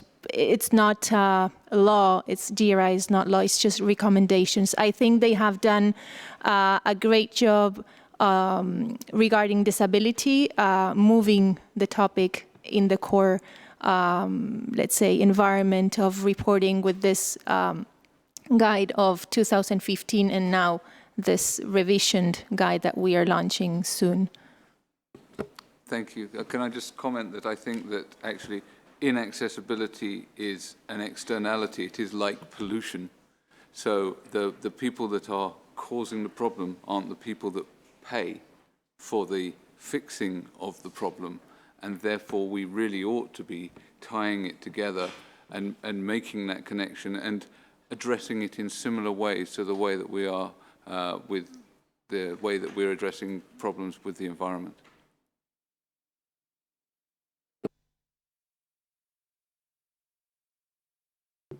Thank you, Neil. Any other questions or remarks for our speakers?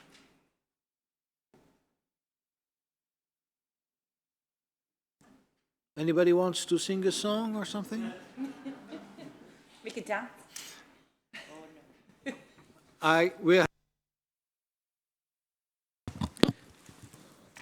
Yes, well, I know that you have to now finish the session. We had a dinner yesterday. I think we can disclose that we had a dinner yesterday with Diane, Caroline, Yves, and some other colleagues of Diane, because as you heard today, they are working on initiatives that are extremely complementary to what we are doing here in the ILO GBDN. A discussion we had yesterday over dinner was how can we work closer together? How can we, for instance, ensure that all the GBDN members, because of being signatories to the Charter, would be among these 500 valuable companies? No? How can we ensure that we can benefit from the global disability framework that BDF is working on? No? What we see right now, there are a number of initiatives happening at global level. That is good in itself, but at the same time, we also feel that there's a bit of a risk that some of these initiatives are seen as competing against each other. And we don't need that. What we need is that these different initiatives complement each other, support each other, and move the needle forward. I would also like to propose to give the award today to Caroline for definitely the quickest speaker in the history of the ILO. Stefan, you know, my disability is not my sight. It's just I talk way too fast. I'm really sorry. I apologize.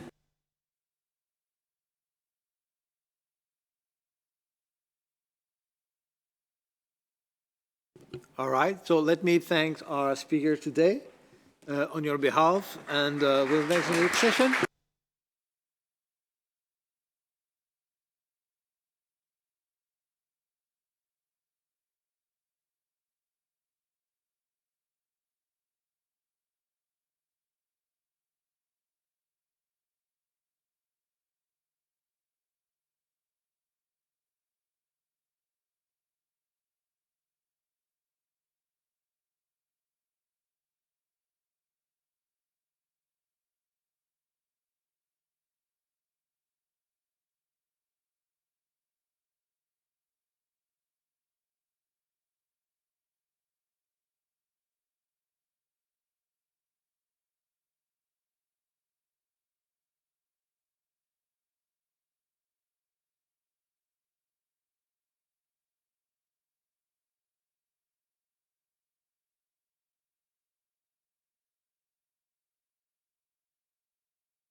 Good afternoon, ladies and gentlemen.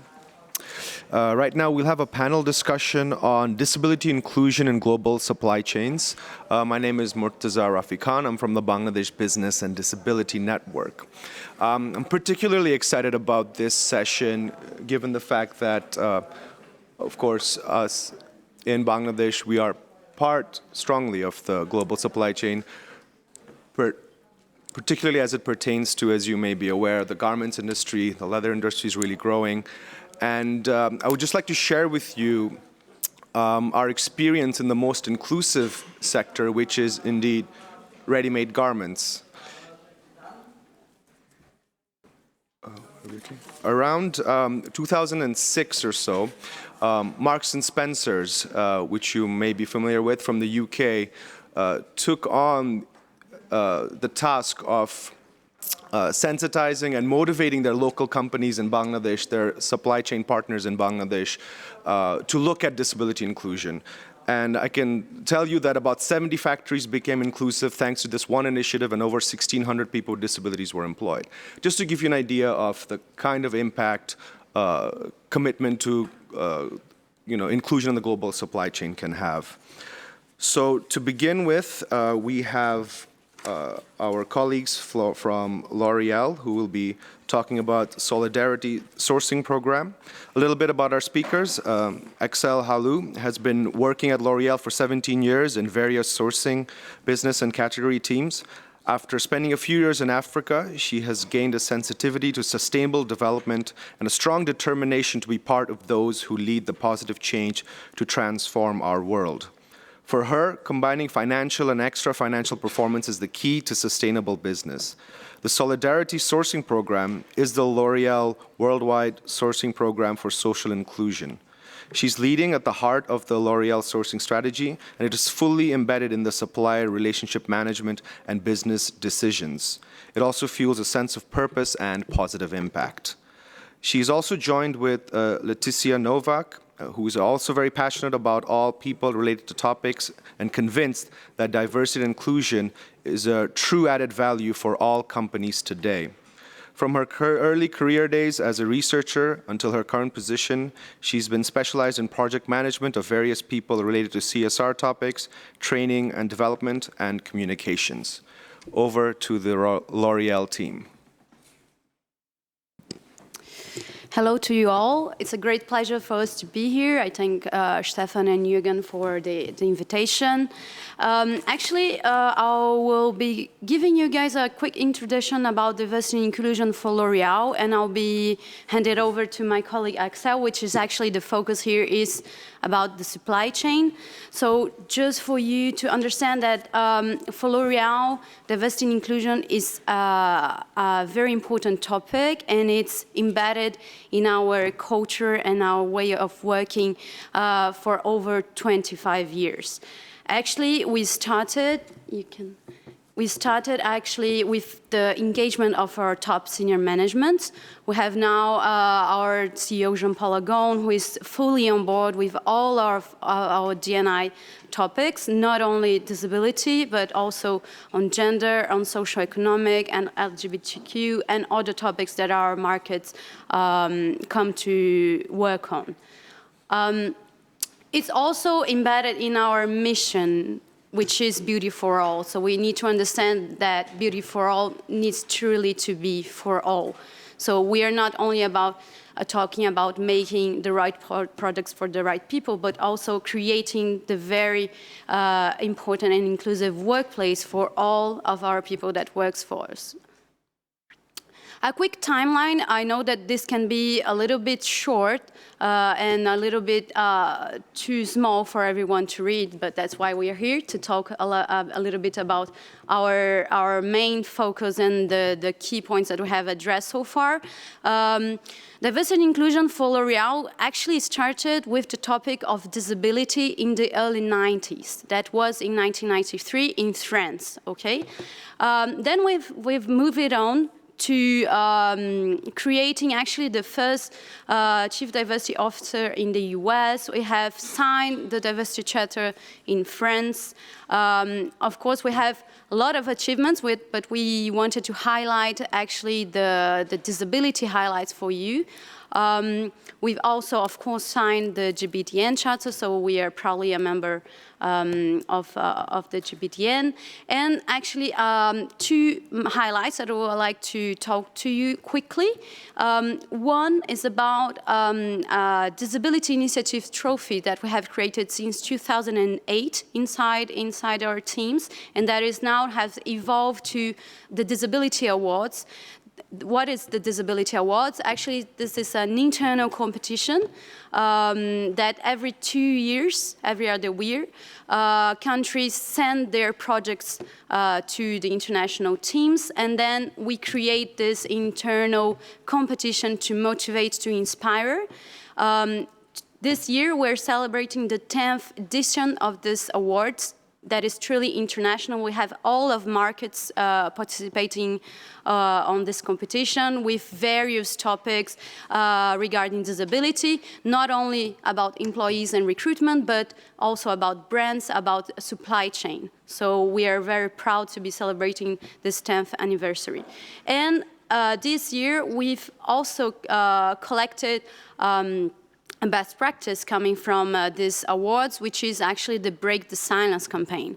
The Break the Silence campaign is about breaking the barriers internally for our employees to be encouraged to disclose about their disability, because we need to know that most of the disabilities today are invisible.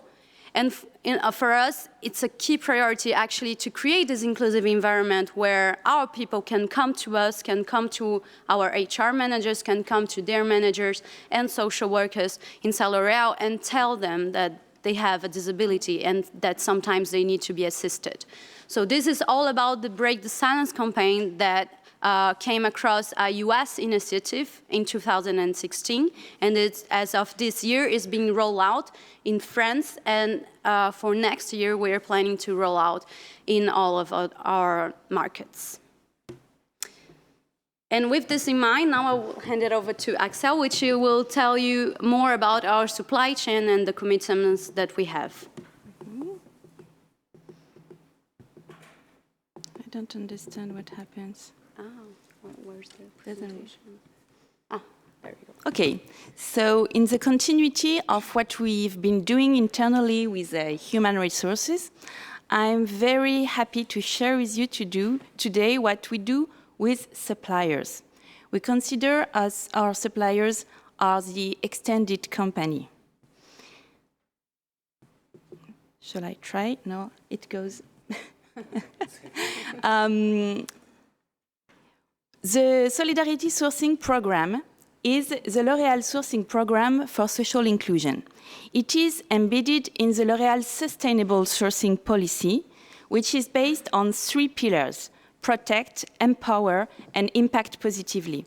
Protect, you know, is the license to operate. It's about protecting human rights, children's rights, labor conditions. This is what we consider as the essentials. Empower is more about assessing and fostering our suppliers' CSR performance.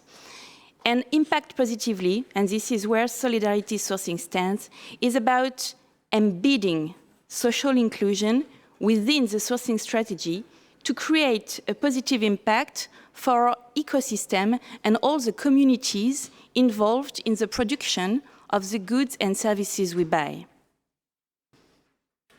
What's the purpose? Clearly, it's about taking advantage of our growth and our purchasing power to use it as a catalyzer for social inclusion. You understood it is part of DNA, of L'Oréal DNA, those values, and we consider that we have this power to move the lines due to sourcing.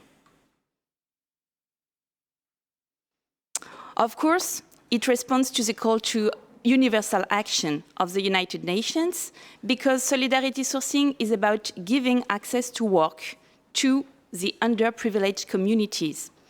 We have chosen 4 out of the 17 SDGs. Why? Because you realize that there are 3 times more people working for L'Oréal on a full-time basis outside the group, at our suppliers, than within L'Oréal workforce. Imagine what it represents in terms of responsibility and potential for social inclusion. The strength of the program is that we combine 2 things: business performance and social inclusion. And this is really key because the purchasing power is also about no compromising with quality, competitiveness, time to market, innovation. We can do both. The group committed to the following. By 2020, we will give access to work to 100,000 underprivileged people all around the world. It is the 1-for-1, you know, one L'Oréal staff, one beneficiary. In 2017, we achieved giving access to work to 53,505 underprivileged people, and 90% of this figure comes from sourcing. I will share with you 2 success factors. The first one is to fully embed social inclusion in the sourcing process and in the supplier relationship management on a daily basis. It's not nice to have. It's not something you do if you have time to. Now it is truly embedded, and it's a top management decision. So from the day you define your sourcing strategy at zone and category level, the day you select your suppliers, the day you award your business with social clauses in the tenders, and the day you evaluate the suppliers, social inclusion is a substantial part of the decision process. The second key success factor is mobilization. What we've been doing over the last 2 years is empowering, raising awareness, coaching and mentoring. We have coached more than 130 suppliers and 400 people within L'Oréal. We are together with Laetitia because cooperation is the key. Cooperation is breaking the silos within the company, working with all the sustainability teams, the HR teams, sourcing, but also with brands, R&I, supply chain, quality, and legal. All the entities play their role. And also outside the company, we work with governmental and non-governmental organizations, as well as suppliers, of course, in order to develop our program. So, unfortunately, I have no time today to talk about all the kind of communities we support with the program. During the break, if you wish, it would be a pleasure.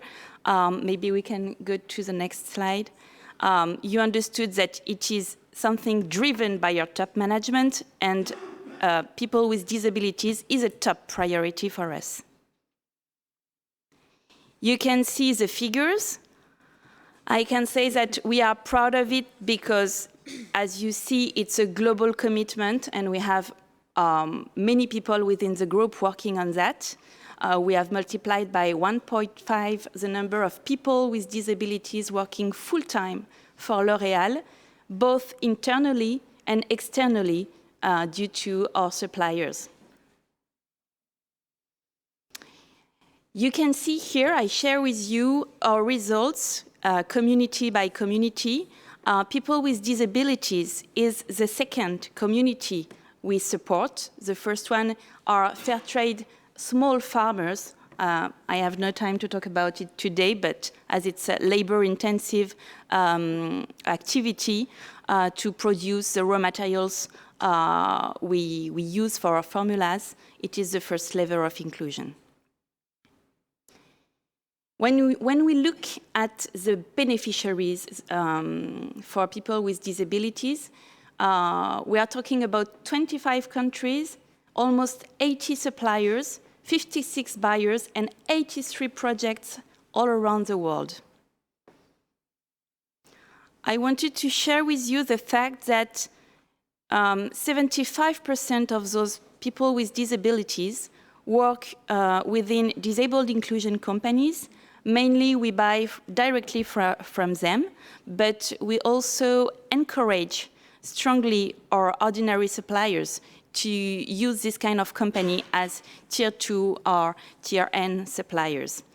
And 25% of the beneficiaries work at our ordinary suppliers because we both promote and prefer the suppliers who show the biggest commitment in terms of hiring people with disabilities, and we encourage them when we do huge tenders to hire people with disabilities on our production lines. As you see, we have worldwide results wherever there is a regulation or not. Of course, there is a prevalence in Europe, and France is the first country, followed by China. We do have 83 projects, as I said. Maybe what's interesting to say is that we rely on local specificities and local experts, local organizations supporting us, like CPDI for autism in the United States, or the China Disability Foundation, or the kidney disease in China as well. We were talking about Ilunion in Spain. We have so many projects. What really makes sense, and it's true for all the solidarity sourcing projects, is relying on the local specificities. This is our top 10 projects. This is just to share with you that the biggest potential comes from the logistics activities. They are labor intensive. It is maybe easier to find the workforce to work with us on that field. So a lot of co-packing, a lot of order preparation, sleeving, shrinking, labeling, but also production, packaging production, and gift boxes. So promotions and retail is the biggest sourcing category for us to promote the inclusion of people with disabilities, because we are talking about 60% of our beneficiaries. And it will be our pleasure if you want to discuss further with Laetitia and myself.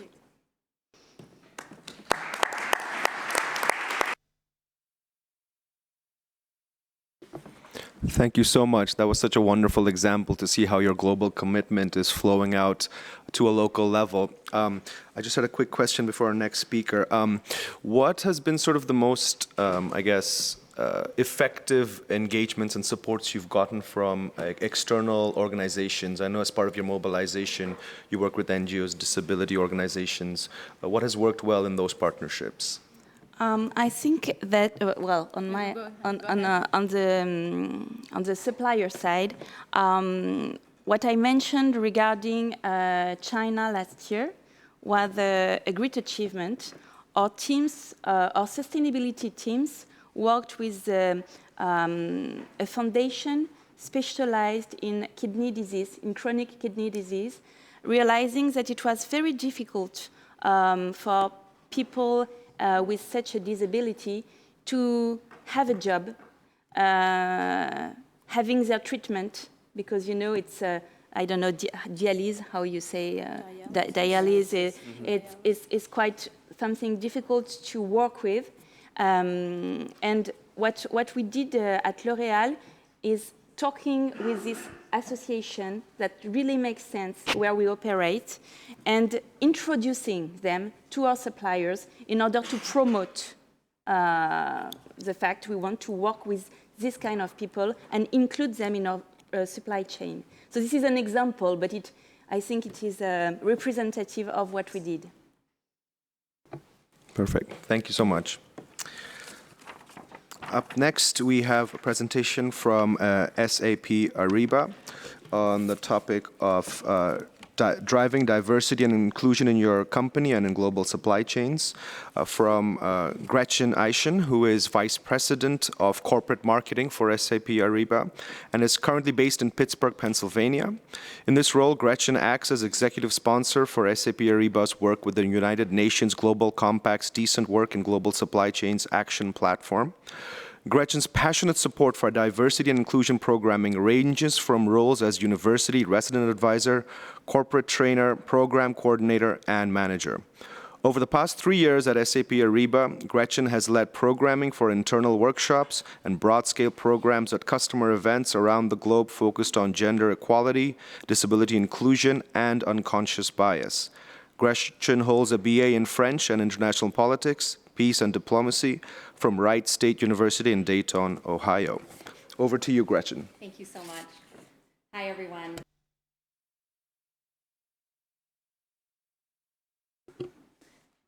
Along with my colleagues, Miriam and Padmini, who are joining me in the room today, I know that it is, I can say that we are both humbled and inspired to be present today, and very grateful to have the opportunity to extend our participation in the UNGC meetings taking place later this week to join this forum. Thank you so much. For us here at SAP Ariba, if we could move to the next slide, please. We are a global marketplace representing $2.2 trillion of global commerce that's transacted, more than 10% of all global commerce on an annual basis. This commerce takes place with more than 3.4 million companies who are part of our community. And these organizations are working to really ensure that they can support the entire procurement process, from identifying new sources of supply, transacting orders and invoices sustainably and paperlessly, enabling payments through our network, and supporting ongoing supplier risk management. Ariba's aim is to provide insights and transparency that enable organizations to truly reach their own goals for sustainable and ethical supply chains. We do this truly at the point of impact within corporations, and this is truly where procurement comes into play, and supply chain work is so important. Because we enable through our tools and technology and help organizations to actually manage the policies that they're putting in place from a leadership level down to the end user who's making the individual decisions on a daily basis for the products that they are purchasing. We have a really unique position as a technology corporation to really enable organizations to make their goals and to enable end users to think about the values that they have individually and align the decisions that they're making and the purchases that they are making within their procurement systems to enable those goals. And we do this truly through not only a set of solutions and products, but also through individual people initiatives that SAP Ariba places emphasis on, and also through a system of partners. When we talk about partners, certainly the partnership with the UNGC is a way that we are putting forth our commitment to truly working to establish decent work in global supply chains and positioning how corporations can be a part of making a difference in the world. But we're also partnered with dozens of organizations around the globe whose data and technology also can append to ours to offer deeper levels of insight. So whether that is through organizations such as Made in the Free World, which provide deep level insights into where forced labor is happening within a supply chain, or EcoVadis, where we have sustainable and green initiatives that can be tracked, we're able to extend our information and again, at the point of decision, give insights to individuals to make decisions on purchases. Coming back to people and knowing as well that SAP Ariba was acquired about 6 years ago by SAP, our CEO Bill McDermott is a visionary leader in sustainable and ethical supply chain and in humanitarian work across the world, and in fact was recently recognized by the UN for the work that he does to support humanitarian efforts. SAP is truly all about enabling purpose at the corporate level, and through looking across all of the different solutions and decision points that a corporation can make, ensuring that there's a set of purpose goals that are associated. SAP has really worked to ensure that we can put our money where our mouth is through programs such as Autism at Work, which I'll talk about in a few moments here. If we could also just go to the next slide, and I'm going to talk about products as we go here, we see really the opportunity to do this being in impacting the billion lives of individuals across the world who are indeed living with a disability.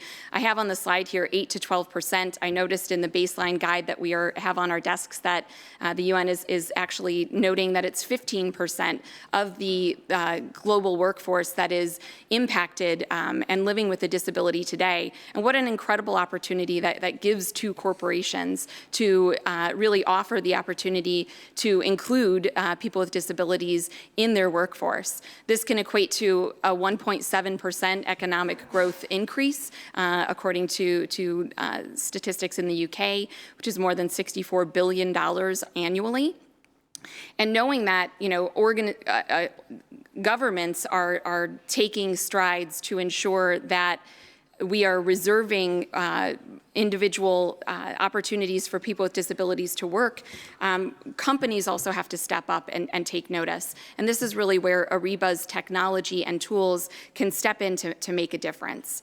And we believe that, through the unique set of technologies that we offer, we can help organizations to not only track and measure their goals and ensure that they are meeting the standards that their corporate policies and leadership have put in place, but as well to ensure that the provision for accessible technology is, and the ability to accommodate for people with disabilities in the workforce are active.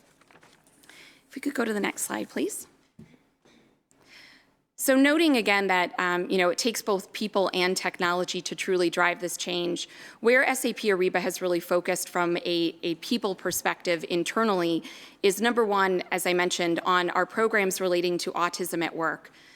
With more than 80% of people on the autism spectrum today being unemployed, we believe that by really focusing in on offering opportunities for people with autism to join our workforce, not only does it present a unique business opportunity for us to truly capture the incredible highly developed logical and analytical skills of this workforce, but by systematically including them in our recruiting and our hiring efforts, we are looking to ensure that we have 1% of our global workforce by 2020 represented by people with autism.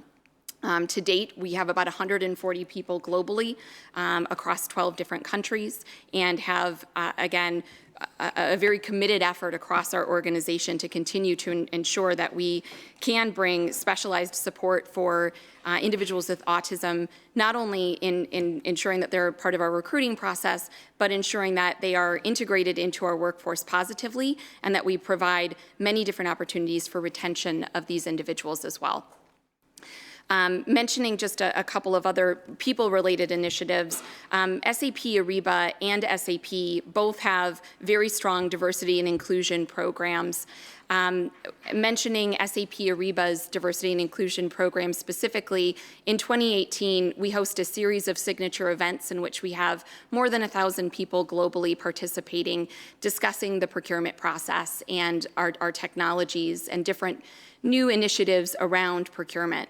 We chose this year to really make disability be a center point of focus for our diversity and inclusion program, and worked with a number of individuals out of Amsterdam to really ensure that we brought technology and accessibility to the forefront of our procurement conference. And more than 1,000 folks had the opportunity to really learn about unconscious bias, as well as to learn about accessibility and the importance of providing accessibility technology in the procurement process.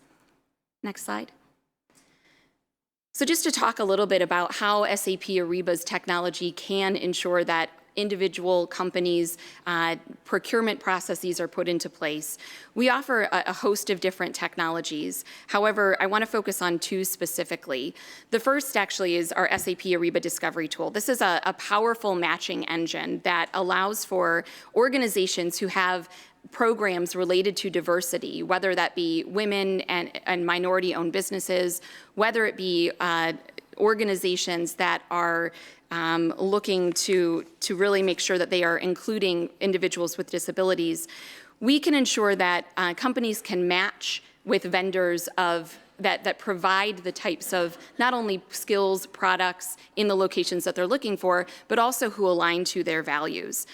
Forthcoming in Q1 of next year, we will have diversity certifications as front and center for a searchable option for organizations who are looking to identify companies who have disability first and foremost on their agenda. In addition to that, from a strategic sourcing perspective, really where the point of impact can be is ensuring that people in the procurement organization are including questions and ratings and weightings for organizations based on their level of commitment towards disability and gauging accessibility commitments from organizations that they're looking to do business with. Our strategic sourcing tool can make this a standardized part of the process and ensure that it is included for all IT tenders. For us at SAP Ariba, we are new to joining this conversation. We are really impassioned about being here and really looking forward to hosting a lot of one-on-one networking discussions with many of you throughout the rest of the day. For us, it's really about progress, not perfection, and we are just getting started on this journey, but very excited to have the opportunity to work with customers like you in the room, Atos, Shell, others who are global customers of ours, to really continue on this journey. Thank you so much.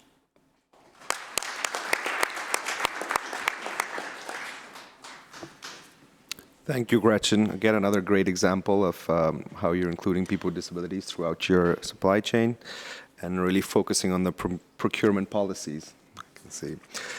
Next, we will hear from Maureen Gilbert, who's a consultant, and she'll be talking about providing guidance on disability inclusion through global supply chains. Just a brief introduction. Maureen is an international disability equality consultant working with the ILO and other UN entities, international companies, international NGOs, and, of course, other interested organizations. She has worked in the field of disability inclusion for 35 years, first for NGOs, then for the Government of Ireland, and for the past 16 years as a consultant. A passionate advocate for equality of participation for people with disabilities, 25 years ago she developed Disability Equality Training, or DET, a dynamic and a highly participatory approach to creating mindset change among decision makers and others throughout the world. Recently, on behalf of the Ethical Trading Initiative, she wrote the first practical guide to disability inclusion in the global supply chain, and it is this interest that she will be sharing with us today. I believe the guide has already been provided outside as a handout, and I can say from personal experience, having attended one of her workshops in Dhaka, that it is highly participatory. There are no PowerPoints. We sit in a circle and do amazing activities, and with great enthusiasm and energy. So, Maureen, over to you. Thank you very much, and it's really exciting to be here.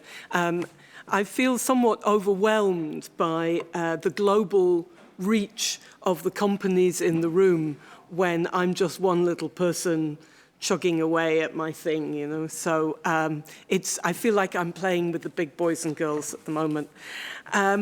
So I'm just going to talk a bit about the global supply chain in general. It seems, I mean, from the conversation that we've had so far, a lot of the presentations have been about what global companies are doing internally in their organizations and also externally with their clients and buyers. And then, so the supply chain itself and ensuring disability inclusion in the supply chain seems to be a newer addition to the conversation. That doesn't mean it's not there, it's just newer. And it's changing now, and there are a number of drivers, I think, which are making a significant difference and which can make us a bigger difference. One is the recognition that disability inclusion is part of human rights due diligence. Now, maybe that sounds completely ordinary to you, but it doesn't sound ordinary to a lot of people. And often there's a sort of separation from human rights due diligence on the one side and diversity and inclusion, let's say, on the other side. So I'm very impressed by so many of the initiatives that you've discussed, where you've been bringing diverse internal players together to think about disability inclusion in the broad. And I think that's really important. I think one of the other things is that in comparison with, say, anti-slavery measures or gender equality measures or forced labor or child labor, disability inclusion in the supply chain is a newcomer. And so there isn't as much consumer demand. That doesn't mean there isn't any, it just means there isn't that much. So that, at the moment, isn't a driver, but it would be very interesting to think how to make that a driver. There's another thing, of course, is the UN Convention on the Rights of Persons with Disabilities, and particularly a driver for disability inclusion has been the introduction of quotas, depending on how they are administered and how they work, whether they're carrot or stick, where they are, and so on. But a really important other driver now is the development of national business and disability networks. And it seems to me that that offers a very good opportunity to develop disability inclusion separately from the global companies, because frequently it can seem like there's a sort of, we would like to source components from inclusive companies, but we don't know where to find them, or that they are only available as subsidiaries of global companies. But I think the experience in Bangladesh and Egypt, China and elsewhere is that indigenous companies are very much part of the a growing part of the conversation. It can, at the same time, of course, there are brakes on this kind of thing. Governments can be very slow to respond, very quick to sign up to things, but slower to implement. There can be, not in the companies in this room, but elsewhere, I think larger or international companies sometimes feel that disability inclusion is difficult to do, or it's not necessary in countries where good jobs, decent jobs in the formal employment sector are at a premium. So since you've got lots of people desperate for those jobs, why would you take on people if you have the attitude that those people are not going to perform in the way that you want to, and so on. I mean, clearly that's not an issue for people in this room, but it is an issue out there. And there's also one which I think is particularly interesting, which is, I sort of call, I'm very interested in game analysis, and I call the game being, but what jobs can they do? that somehow there are jobs which are particularly suited for certain people with disabilities and other jobs are not. So against that sort of background,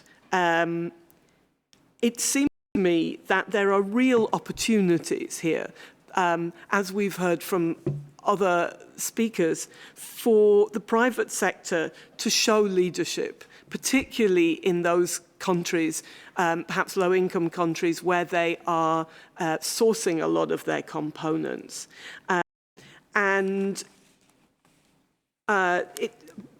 The workshop that Morteza referred to in Bangladesh on Wednesday last was really interesting, because there were a lot of top management from ready-made garment companies there, and only a few of them were in the National Business and Disability Network. So there's a sort of disconnect at the moment between the two. It could be, I think, much more, and there's a huge opportunity to make this a much more viable force. What was also clear was the hunger for doing things right. Because no company and no individual worker wants revolving door situation. And that's frequently what happens. People recruit. The internal atmosphere in the organization isn't great. People leave again, then we recruit again, then they leave again, then we recruit again. That clearly doesn't benefit anybody. So it's about in what way can we support those tier 1 or tier 2 companies in the supply chain, beyond if possible, but let's start with what's achievable, to be disability inclusive. And clearly that means all sorts of things, but it largely, I think, means the human element. Supervisors, co-workers, are they ready? Are they interested? Do they see this as a threat to their efficiency or what? So there's an awful lot to be done. At the same time, there's the example of a small outsourcing company in China, which produces precision components for tier 1 companies in the automotive industry. And all of the work is precision, high-tech, very work requiring very accurate precision engineering on a very small scale. I mean, they're tiny little components. And all the people in that company are people with intellectual impairments. They work quite slowly. However, they are much more accurate than most other people would be. And so their tier 1 clients have traded speed for accuracy. And I think that's a very interesting example. They've also developed ways of breaking jobs down into tiny components, using color coding and very simple binary decisions to enable people with intellectual impairments to work for real wages in real jobs with social benefits at a rate of accuracy greater than non-disabled people. So there's a lot to be learned from good examples throughout the world. So a lot of it is about bringing these kinds of components together, and it seems to me that national business and disability networks are a particularly good way of doing that. At the moment, they may or may not be aware of each other's interest. They may or may not have know-how, particularly the indigenous companies, and they may or may not have access to supports and resources. So I feel that there's a really good use of global companies, CSR, would be to develop ways of supporting and giving information and know-how to these Tier 1 and Tier 2 companies. In my experience, and it's only my experience, so it may well be inaccurate, there's a lot of willingness, either from the subsidiaries of global companies in developing countries or from independent and indigenous companies. There's a lot of willingness, but like, how do we do it? Where do we start? What do we do? So here's a couple of ideas, and then I'll shut up. I would say it's a really good opportunity as well, though, for GBDN companies to spread their influence and to make a real contribution to disability inclusion in the countries, in their supplier country. So one of the things that global companies can do is just ask a few questions of their suppliers. So, you know, you can ask your suppliers, do they have a disability strategy? Do they have a plan? How do they put it in place? What do they need to put it in place? You know, very simple questions. I'm incredibly impressed by these very detailed and immensely useful tools that many of the global companies in this room have developed. But it also makes me, I have to say, feel exhausted. So sometimes asking 3 or 4 or 5 really simple questions might be a good start. I think it's possible to include disability in human rights due diligence assessments and checks. I think that would be a way in. It's clearly about lighting a number of fires in a number of different places. It's not about one way of doing something. So at the moment, I think a lot of people are inventing it for themselves. So that means that the implementation is a bit patchy. I think there are a couple of things that I would just sound notes of caution about. I think it's great to buy from companies which are owned and run by people with disabilities. However, it's absolutely, just because a company is owned and run by somebody with disability is no guarantee of genuine disability inclusion in that company, nor is it any guarantee of human rights-based practice. So just as not every female entrepreneur is an equal employer of women, it's the same sort of thing. So it's really important to interrogate what you're looking at.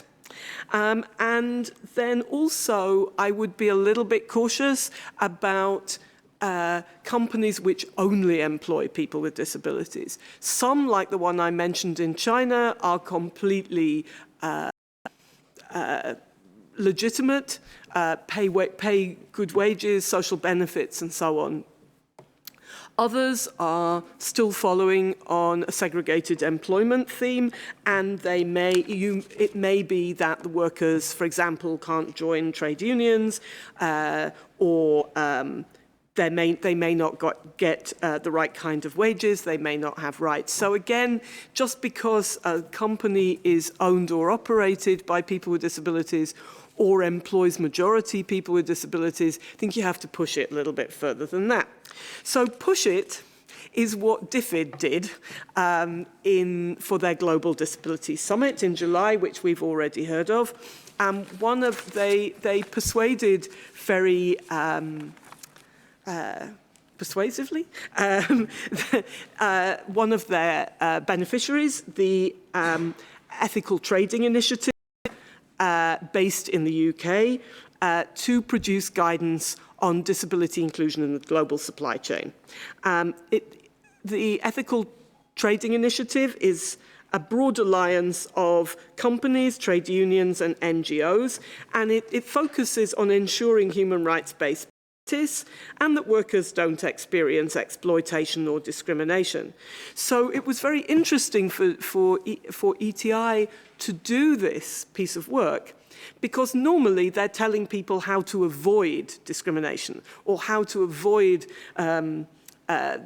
forced labor or something. And they had to shift to, well, how do we encourage companies to become disability inclusive? So they put out a call for tender, and I won it, which is very nice. And the result is this thing, which many of you have already picked up, and the rest of you are welcome.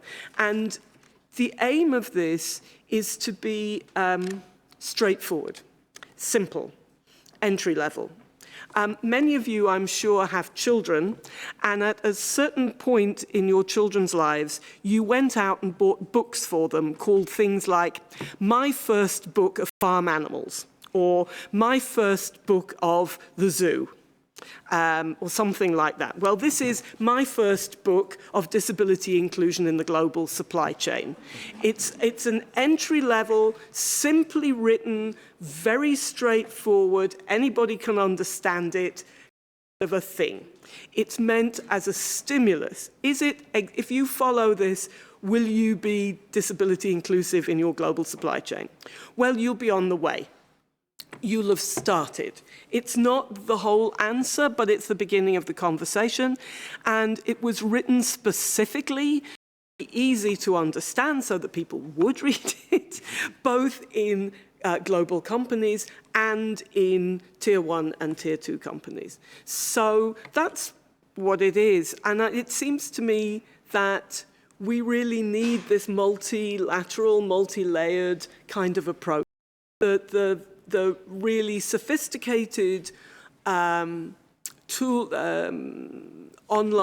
and technologically based tools, and the very straightforward people reading a book, people in a room, people just getting inspired in a simple way. So that's it. I hope that that inspires you to read the book.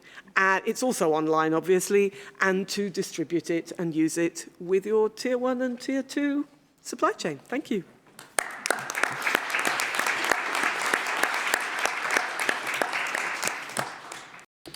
Thank you, Maureen, for giving us a lot of food for thought. And I think it's definitely good to have within our GBDN quite a range in terms of companies or networks who are the initial stages, such as ourselves, versus seeing more complex models. It's nice to have the range and see where the journey sort of goes. So for our final speaker, we have Dan Cork from the Better Works program of the ILO. Dan serves as technical specialist for industrial relations and discrimination with the Better Work program, which is a flagship program of the ILO and a joint partnership of ILO and IFC, which is the International Finance Corporation, the private wing of the World Bank. Dan coordinates Better Work's global and country-level engagement with employer and workers' organizations. He regularly travels around the world to facilitate capacity-building workshops for Better Work staff and stakeholders on industrial relations and various aspects of gender equality and diversity within garment industry supply chains. Over to you, Dan. Thanks, Morteza. Can everybody hear me? Yeah? I'm just going to do something to keep everybody awake and to do something to build upon something that's been said. I'd like everybody in the room to just have a quick chat, whatever form you'd like to communicate on, to ask the person next to you for one of the garment products they're wearing, one of the garments they're wearing, where was it from? Where was it made? Which country? Okay? Just a quick chat with the person next to you, and we'll get a few ideas, all right? Thank you.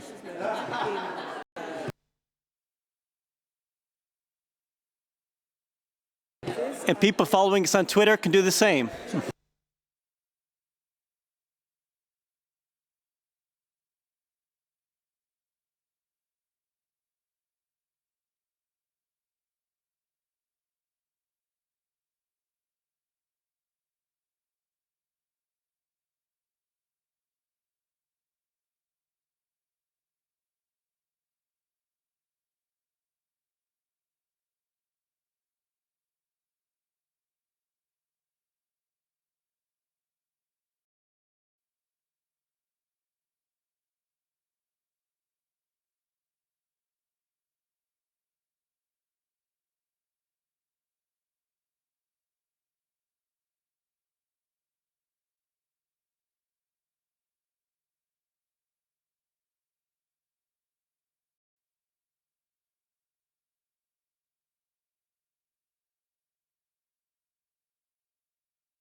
Exactly. Okay? I mean, I do because I think about it. Exactly. And because I wear a lot of ethical, either ethical or ethnic.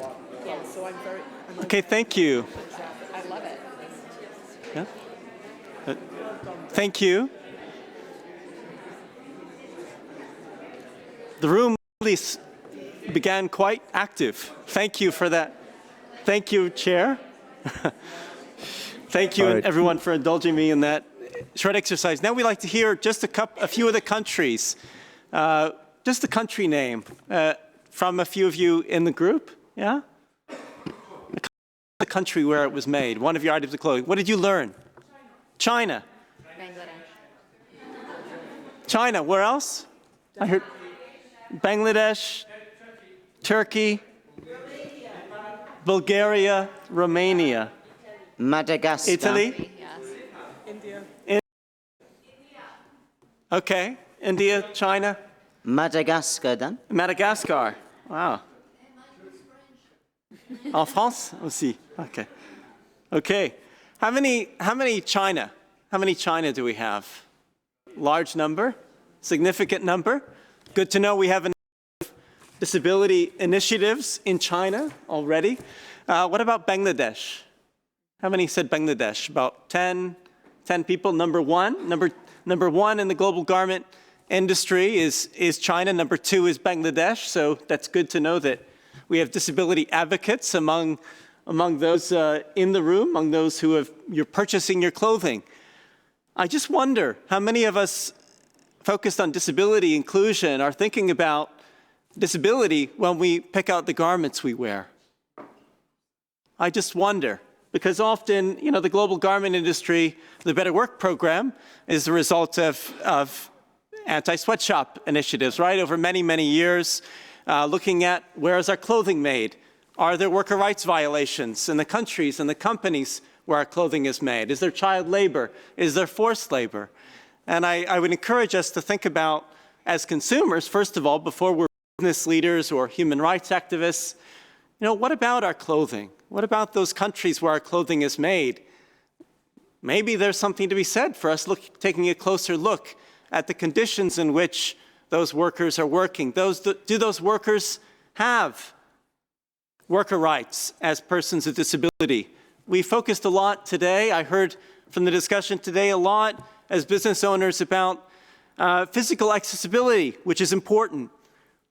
Also in the time of crisis in Rana Plaza in Bangladesh, we saw that we have to have accessible buildings so that otherwise the rights of those people are at risk and the lives of those people are at risk. Accessibility is important, physical accessibility. I don't deny that. But what about accessibility for workers working in the facility to file a grievance, to address their issues? If they are recruited as a person with a disability, we're working, what about raising a concern? I heard one company today, maybe others are doing it, but I heard Carrefour mention that their social partners are really engaged. I haven't heard much about trade union representatives in many of our countries where we work actually being engaged and thinking, when we recruit new members, do we care? Do we focus on persons with disabilities, large number of population? When we recruit new people to be representatives, have we thought about recruiting people who are disabilities to be representatives in the workplace? I know this is maybe something unorthodox, but I think there's some questions that we need to challenge ourselves with. This is one small tool that we use, Better Work. We use a lot of cartoons, a lot of things to try to change mindsets and to encourage people to think differently. And where can I show this? It'll be seen. Which camera am I looking at? This one? Okay. I don't have a slide, so maybe this one. So this is about accessibility, right? To a grievance mechanism and making sure it's equitable, not only for the young woman. She's not happy about being harassed. Okay, this is just, she's happy about being able to raise a grievance. Maybe this is the one from Bangladesh, and she has access to somebody to raise her grievance. Okay, the man at the back, this man at the back is raising an overtime issue. He has access to an HR representative to talk about his concern. Maybe it's going to become a formal grievance around time. What about this person, this wheelchair user? How often do we think about the barriers that people with disability face in being able to raise their voice in the workplace once they're hired? Yes, this will help with retention, right? If we ensure that workers have mechanisms that are appropriate, that they can use within the context of their impairment and their skill, where they're working in the factory, that I wonder how much that will help us to ensure that people are retained in the factories, that people stay in workplaces. So we use cartoons like this all the time to get people to think about how do the people in the picture feel, right? This guy in the wheelchair happens to be a wheelchair user. He seems to be happy the fact that he can raise his issue about not being paid for Saturday. Why not? What about other people in the same workplace? What barriers do they face for raising their issues? Maybe it's they're a woman, and they're afraid in a male-dominated workplace to raise their issues of concern. Maybe it's they don't know the mechanism at all. They don't know where to go to raise their concern. Imagine, many of us in this room have disabilities. What about persons with disabilities? What type of barriers do they face? Internal and external. So that's what we focus on is better work. We try to ensure that we have systems in factories that provide good quality jobs. We try to ensure that employers have good businesses, are able to recruit and retain skilled workers for different types of jobs, right? So in Indonesia, one of the places where we've done work on disability, there's a 1% quota set by the government requiring all enterprises to hire up to 1% of persons with disabilities. In Indonesia, when we started the program, the factories were saying to us, well, why should we hire persons with disabilities? It's a fast-paced industry. We need to compete with China, Bangladesh. There's no way we can hire people with disabilities. Can you imagine? So these are some of the questions we have, right? So we need to be honest and say, well, here's some guidance. Here's a few tips and tools that we've known have worked in other companies. That's the first step. We also hired in Indonesia someone from one of the disabled persons organizations. Her name was Friska, and she did great work meeting with companies and helping them to look at, well, what are your needs overall in recruitment? Not which parts of the factory do you want to hire disabled workers in, right? If we understand what the company's policies are and we understand what type of needs they have overall for talent, then we can look big picture what the strategy is that's appropriate. So in Indonesia, what we did, because many factories were asking us for techniques on how to, there's techniques, they're asking us for labor, right? Skilled workers, skilled sewing workers. So we did a pilot program with the local vocational training institute to train a number of disabilities who are not employed on basic sewing skills. Pretty standard initiative. We had a majority of people, out of 50, about 28, did take jobs with garment factories locally in the Central Java region. So this is an initiative that responded to a specific need of business, not looking at, well, how many persons with disabilities can we look at to fill the quota? That wasn't the first priority. The first priority was creating decent jobs, right, for persons living in the area, including persons with disability, and ensuring that those people had to apply for the job, the skills to do the job once they got placed in the factory. One lesson learned from that work in Indonesia was that, many people who signed up for that vocational training said, okay, I'll take this opportunity. Later, them said, well, I didn't stay at the company because the garment factory was pretty fast-paced. The factory didn't provide reasonable accommodation in terms of housing. There were issues in terms of transport. So we have to look at the whole environment, right? How does that worker find a job? How does the worker get to work? And many of you have said that today in your companies. The transport to work, making sure the person is able to get along in the workplace, has the support needed, and ensure, as I said, a representative voice, not just the HR, but can we ensure that union representatives, this was one of the challenges in Indonesia. The government, the employers are on board, but getting the trade union to say, yeah, we can help the companies in this way. This has been a challenge for us in Indonesia. Just lastly, so our commitment as Better Work is to ensure that persons in the garment industry do have jobs that are dignified, that are decent jobs, quality jobs, and that businesses are helped in meeting compliance, but not just compliance with the law, right, but in setting good business practices. In Bangladesh, when I was there a couple weeks ago, we've met with many of Murtaza's colleagues and had an opportunity to begin talking with our Better Work Bangladesh team about how can we have a holistic strategy on gender equality and diversity in our program in Bangladesh. And that includes disability. So I look forward to talking more with colleagues here about how we can do more work on disability in Bangladesh, where this is already good work happening. And also as we begin a one ILO approach in Ethiopia, supported by DFID and many other donors, our commitment is to ensure that from the beginning, as the garment industry begins in Ethiopia, that disability inclusion is not an afterthought, but it's one of the pillars of good business, and it's one of the pillars of rights at work. Thank you very much.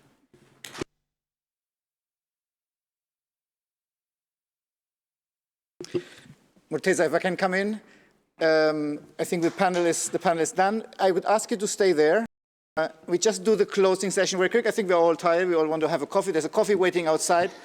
I will just ask Yves and Anne-Sophie and Shona to say a few final words of thanks and whatever you want to say. And then we go up and take the coffee. That's okay. Yeah? So, but thanks again to the panel. Okay. So we need to do quick. Okay, we understand. Well, I think that we had today a very inspirational presentation. We had also best practice from all over the world, so that was very good. All aspects of disability can be recruitment, development, communication. Also, we had the governance to understand how was set the governance in the company. We also had a great panel discussion on supply chains. Thanks a lot. Well, I had we need to do fast, so I won't say everything. Maybe the sentence that I wanted to tell is the sentence that we heard this morning from Guy Ryder. He said that disability inclusion benefits to business for sure, and we agree with that. But it is above all of human rights, and I think that we need to have that in mind, and this is what really counts for us.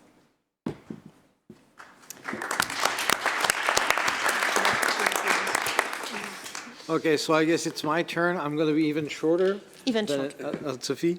Basically, you may recall that we the 2019 IDs for future of work. I strongly encourage all of you. This is a unique opportunity for you to voice your concerns, expectations, and what kind of services you would expect from the GBDN, because the GBDN is there to serve you. So I strongly encourage you to visit the www.slido.com and even where you can post your IDs, requests, and remarks. That will really help the GBDN making sure that the services is aligned to your needs. That's all I wanted to say. Thank you.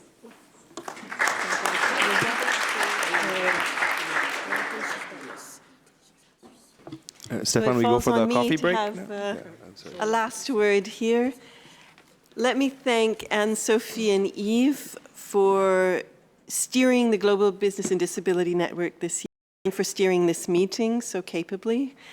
Also, very much thank you to Stefan and his team who worked tirelessly to put this meeting together, not just before and after this meeting, but throughout the year. And also to those doing the sign interpretation and the closed captioning, thank you very much for making sure that we are accessible to everyone. And to all of you. As Caroline Casey said in her presentation, business is the most powerful force in this space. So your role is such a key one here. And today we also saw the importance of partnerships and of complementary initiatives. Anne-Sophie, you said that today has been an inspiring day, and I would repeat that. It really has been truly inspiring. And some of you will continue on tomorrow to the national network discussion, and I'm sure some of these discussions will continue on. Now, the Director General said, next year, let's expand into the governing body room, which is a much bigger room. So the momentum is there, and thanks to all of you.